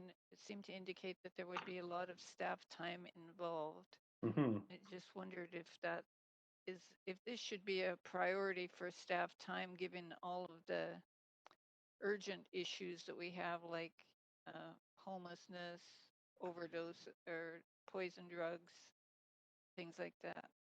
Yeah, I think perhaps maybe we could ask the city manager to explain kind of how those rankings work, because I was a bit taken aback by that as well. Having it kind of put on the same plateau as, say, Vancouver plan would seem to be quite offsetting. So I'm not. So maybe I'll let the city manager respond whenever that's appropriate. Okay. Yes, I think that's probably best when we discuss the motion, debate the motion in council. Is that all, Councillor Swanson? Yep. Okay, great. Thank you. And Councillor Fry. Yeah, thanks. Happy to see this motion coming forward. I think these kind of international relations are important. I'm curious what happened to stall out the Sister City original program? I actually think it's administrative costs is a part of it. Is if you notice the flower statue behind City Hall on the south side, that's a gift from a sister city. There is quite a lot of technical requirements to be a sister city, and I think that's why it was paused. This is way less onerous and always depends on the local group to keep it going. So if the local group decides it's not interested anymore, then simply it ends. So I think that's why Toronto went in this direction too. Great, thanks. Okay, great. So seeing no other questions from counselors, this would be a time to call for a seconder. Second, Counselor DeGenova. Thank you very much. And I'll need a motion to, are there speakers to this motion, Mayor? Clerk? Yeah. Yeah, so I'm looking for a motion to refer this to a standing committee Motion to tomorrow. refer. So moved. I heard Councillor Fry, seconder. Second, Counselor DeGenova. Thank you, Councillor DeGenova. All those in favor? Yay. Yay. Great. Any opposed? Okay, great. That motion has been referred back over to you, Mayor. Thank you very much, Councillor Bly. So the next motion is motion 5, effective and equitable staffing for council. This is moved by Councillor DeGenova. I'm told that if you just give me 2 seconds, I'm told that the Creston panel is back up and running. So, well, perhaps I'll just start your clock, Councillor DeGenova, while I'm doing this, and you have up to 2 minutes. Whenever you're I'm ready. answering questions, I think, so you don't need to start my clock. Well, you have up to 2 minutes to introduce it. Oh, yes, of course. My apologies. No, that's no problem. Go ahead. Thanks very much. I had brought this motion forward after going through some roadblocks myself, and I really do appreciate that early on in the term there was a motion that was brought forward by the mayor to realize and to acknowledge that there wasn't as much staffing support or money in what we call a discretionary budget. However, a discretionary budget is where we would take that funding for any staffing or contract staff, I should say, because you can't really hire someone full time or even part time, really, for $30,000, which is what we have up to, and that can be spent on conferences, as many people know, or different things. But what this did offer us was the ability to also contract our own staff, which is helpful to council. We serve all of the city of Vancouver. We have constituents across the city, and I understand and respect that the mayor's office needs more staffing, perhaps than each single councillor does. But that being said, right now our staff can't access some of that same information that the mayor's staff can access, and that's why I'm looking for similar access. So there are some things I understand contract employees, even though they have a City of Vancouver agreement, may not be able to access, but at least to be able to represent us as the mayor's staff does at a briefing, or to be able to help us with that information that's not deemed confidential. Right now, that's not possible, is my understanding, for any contract staff that we have that are contracted on a City of Vancouver services agreement to do that. So I think that it is important. Also, I think it signals to those people who are running for government that it's more equitable. It makes sure that we can each serve our constituents better, and hopefully it also signals to those who perhaps see the enormous amount of work this is, that there is equity being built into this model. So I appreciate that the funds are there, but right now the access isn't the same. And many of us have different civic business at the same time as briefings, and it would be nice to have that same access. So that's the reason I'm bringing it forward. Thanks so much. Any questions for Councillor DeGenova? Councillor Bly, up to 2 minutes or a minute. Thanks very much, Mayor. And my only question, and I appreciate this conversation, is around the sort of overall budget that the mayor's office has compared to city councilors, and not to make that the issue, but that having a staff person attend, for example, a city councilor staff person to attend a meeting at an hourly wage that is well below full time, I would say. We have $30,000 a year to spend, so we're not able to cover somebody's salary where they're able to attend meetings like the mayor's chief of staff would be able to. So do you anticipate an upward pressure on the discretionary budget that councillors would be receiving based on this decision? I mean, you've left me 15 seconds to answer, but what I can say is I think that's up to the discretion of the council members. There are briefings that I have. Well, there are other Metro meetings going on, so I think it would be once in a while, not every single meeting, but it would be nice to have that available to us at our discretion. Okay, great. Thank you. That's the minute. Thanks. I don't see anybody else for questions, so do we have a seconder for this motion? Second. Thank you, Councillor Hardwick. We do have speakers to this, so we need a motion to refer to tomorrow. Motion to refer till tomorrow. Thank you so much. Seconder? Second, Councillor DeGenova. Thank you. All in favor say yay. Yay. Yay. Opposed, say nay. Great, this is referred to tomorrow. Okay, so just 1 second here. I'm going to move my cues back to the question queue, clear the queue. Okay, so now we're on a notice of council members' motions. And I just cleared the queue because there was too much, I was on the wrong place. I'm sorry. So if you just want to put your name on the queue, I'll call you, and then we need the notice of your motion. We need the title of the motion and the date of the council meeting on which you intend to move the motion, and then you should need to send this in writing to the clerks. Councillor Swanson. I have two motions for the October 5th council meeting. Okay. One is called Saving Lives with the Community-Led Compassion Club Model for Safer Tested Drugs. Okay. The other one is called Making Safer More Helpful for Low-Income Seniors. Okay, thank you. Councillor Dominato. Thanks, Mayor. I have one notice of motion for the October 5th meeting titled Supporting Additional Transportation Options to Reduce Reliance on Vehicle Ownership. Okay, thank you. Councillor DeGenova. Thanks, Mayor Stewart. I have one notice of motion for the October 5th, 2021 council meeting. It's titled Public Safety, Evaluating and Addressing Any Impacts of City of Vancouver Actions on Neighborhood Safety. Thank you. Councillor Hardwick. Yes, I have one motion on notice for the October 5th meeting, and the title is Regarding the Future of False Creek South. Okay, thank you. That's it for the queue. Oh, Councillor Kirby-Yung? No, Mayor, I'm on for new business. Okay, so I don't see anybody else. We can start with you on, we have actually one item on new business first today, which is a change of deputy mayor roster. Is that what you're addressing, Councillor Kirby-Yung? No, different item. Okay, so let's just start with this one. The motion is that Councillor Kirby-Yung replace Councillor Bly as deputy mayor from noon on September 25th to 8 p.m. On September 26th. So for noon on September 25th to 8 p.m. on September 26th. I'm happy to move that, Mayor. It's Councillor Bly. Okay, the seconder. Second. Thanks. Any debate? Don't hear any. Okay, all in favor say yay. Yay. Yay. Opposed, nay. Great, that passes. Thank you. And we have now Councillor Kirby-Yung. I'm going to restart your timer here. Okay, go ahead whenever you're ready. Yeah, thanks, Mayor. And please tell me it's appropriate to do this here under other matters, but I wanted to acknowledge that we are heading into Autumn or Moon Festival, sometimes known as Mooncake Festival. So is it okay if I do that now as opposed to other matters?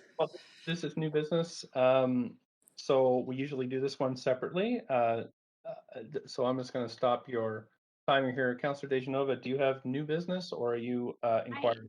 I need a leave of absence that unfortunately has not been sent in yet. So would that be the appropriate time now? It would be Councillor Kirby-Yung. So if we can, I'll keep you on the queue where you are. If we can just deal with Councillor DeGenova's leave of absence as new business. Okay, Councillor DeGenova, then what's your? Thanks so much. It's a leave of absence for myself, and it would be from 10 a.m. until noon and on tomorrow, which is Wednesday, September 22nd, for personal reasons. Okay, thank you. At 10 a.m. to noon tomorrow for personal reasons. Do we have a seconder for that? Second. Thank you, Councillor Dominato. All in favor, yay. Yay. Yay. Yay. Yay. Opposed, nay. Great. Okay, that's done, and that is it for new business. Now we're on to inquiries and other matters. Councillor Kirby-Yung, you can. Sorry, I'm just going to reset timers here. Okay, go ahead. Up to 5 minutes. Yeah, thanks, Mayor. I just wanted to acknowledge we're heading into Mid-Autumn Moon Festival, and Moon Festival or Mooncake Festival, as it's known, is I'm sure many of Vancouver will know, is a traditional Chinese festival that's celebrated by a number of East and South Asian countries and regions, and is considered to be the second most important holiday after Chinese New Year. It's a beautiful time that's traditionally marked by gathering with friends and family and celebrating together, often through enjoying lanterns or the traditional mooncake that may be made with lotus seed paste or meat or other items, and it's a delicacy that's much enjoyed. We have a number of our organizations in Vancouver that are making great efforts to celebrate this, including the Dr. Sun Yat-sen Classical Chinese Garden, Volunteers have been stringing lights in Chinatown for the last few evenings. And then another event coming forward through our Legacy Stewardship Group, which is the Fire Dragon Festival taking place on the weekend. And so I think there's a number of opportunities for people to go and visit Chinatown after the phenomenal Chinatown Festival that happened last weekend and brought so many people down to the neighborhood. It was really terrific at the Chinatown Festival to see so many people out and enjoying the neighborhood and eating and enjoying the lanterns. And so I think that the lights and the spirits are going to continue, and I would encourage everybody to get out and try to enjoy that, as well as dragon boat races that are taking place this week with the Dragon Boat Festival that's been happening in Vancouver for more than 30 years. So just wanted to acknowledge that time of celebration for a huge part of our residents in Vancouver, and it's really a beautiful thing to take in. So I hope everyone has a chance to enjoy it. Thank you. Thank you so much. On to Councillor Dejanova, up to 5 minutes. Oh, no, sorry. That was a holdover from before, I think, Mayor. Okay. Councillor Swanson, up to 5. Yeah, I have two inquiries. The first one is about the city's ethical purchasing policy. We have this policy and an accompanying supplier code of conduct, which are regularly reviewed and require compliance with International Labor Organization core labor conventions. So my question is, have there been any factory visits, any consultations with relevant advocacy groups, any warnings issued to suppliers about unfair labor practices in the years that this policy has been in effect? And if so, what actions did the city take and what was the result? Over to the city manager. Thanks. Thanks for the question, Councillor. Yeah, we have provided reports on that policy. I can follow up with our supply chain team on those questions certainly and get back to you with more detail. I've seen some of the reports, but they don't deal with these particular aspects of. They don't deal with has the city actually investigated anything, and that's what I'm trying to dig out. I'm not aware that we've done, for example, factory visits, certainly, but yeah, happy to get the details from our team and provide you with those particulars. Okay, thanks. The second is last week I attended a meeting sponsored by the Grandview Grandview Woodlands Area Council, and it was attended by quite a few tenants from the Alma Blackwell Housing, a nonprofit that's run by Entre Nous Femmes. It has 33 occupied and 13 vacant units, or it did last week. And the residents of the housing are basically pleading to stay where they are. Some have been there for 30 years and it's a real community. And since we as council passed a motion about nonprofits being able to redevelop without going through rezonings, this site can be redeveloped to provide more social housing than it provides now, even though the building is in reasonable condition. And so some of the people there are afraid their income will be too high for them to be eligible to return after it's developed. They've arranged their whole lives with their elderly parents nearby, their ex-spouses nearby, the schools. So my two questions are, can the city consider giving Entre Nous Femmes a different piece of land for new development so they don't have to demolish a community in order to put a new building and new social housing? And two, failing that, can someone from the city get involved so the tenants can know what their rights are and be assured of adequate tenant protection plan and the right of first refusal to come back to the new building, relocation expenses, and rents no higher than they pay now? And can they have some assurances about the redevelopment timeline? City manager. Yes, thanks, Councillor. Yes, certainly aware of the development and some of the issues that you've heard about there, and our staff are also aware of the project. Maybe your second question first. In terms of any support, we do have our Renters Advisory Office, so I think that's there is support there that we can point to those tenants to. I'll follow up again with staff to determine what engagement they've had to date and communication and so on. But we do have obviously that service that is available to folks who are concerned about their rights and so on. With respect to the notion of granting this particular nonprofit another piece of city land in order to avoid this particular development project. That's not something we had contemplated. I think that would raise a whole bunch of other questions around process and other nonprofits that would be looking for land and so on. So I'm not sure whether that's something that we'd be able to act on in the short term, or that whether staff would recommend that, but happy to take that back and talk to our staff about that as well. Okay, thank you. If I can just add to that, Councillor Swanson, my office has been in touch with both BC Housing and the ministry about this. So it's definitely on our radar. So thanks for raising it. Let's see. Sorry, I'm just pulling up my Creston here. We have Councillor Fry next. Yeah. Thanks, Mayor.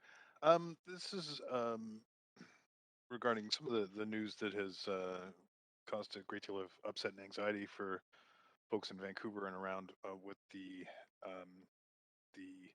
culling of coyotes in Stanley Park.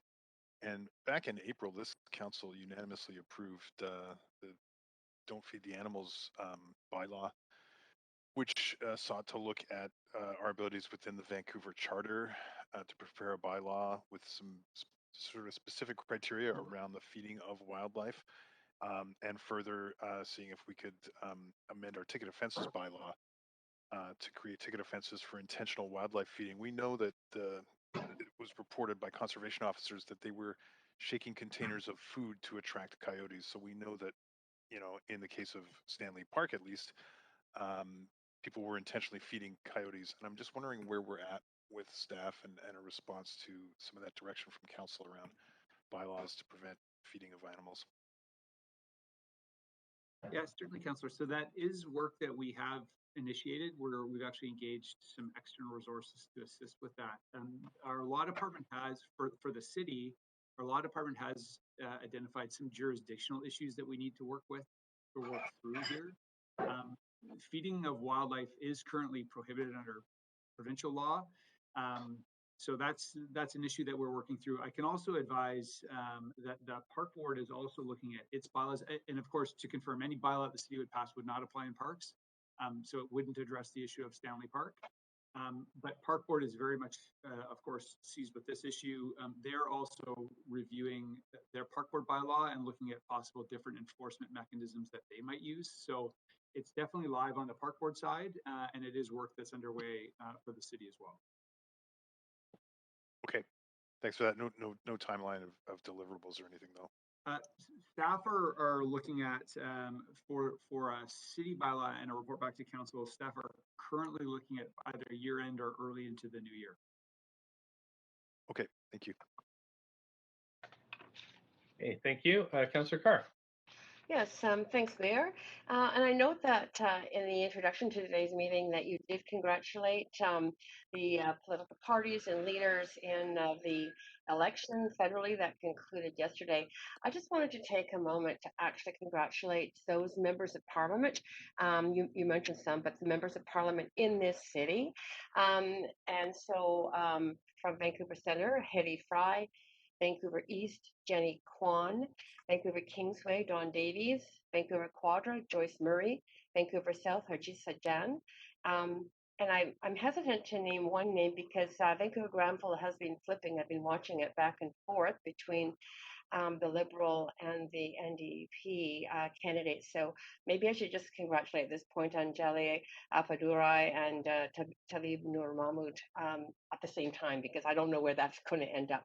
But really it's to say, to extend a hand to say, I certainly, and I think all of council would love to work with them across the federal and the local jurisdictions in the best interests of the people who live and work and play in this city. Thank you, Councillor Carr. And that's it for inquiries and other matters. So it's the magic moment for the adjournment. Make a motion to adjourn. Second. Councillor Dejanova, thank you. All in favor? Say yay. Yay. Opposed, nay. Great, we're adjourned unless city manager, anything, or clerks, anything else for us before we adjourn, and then to come back at 6 o'clock for the public hearing. Thanks, Mayor. Not for me. Okay. Thank you, everybody. We'll see you at 6. Thanks, everyone.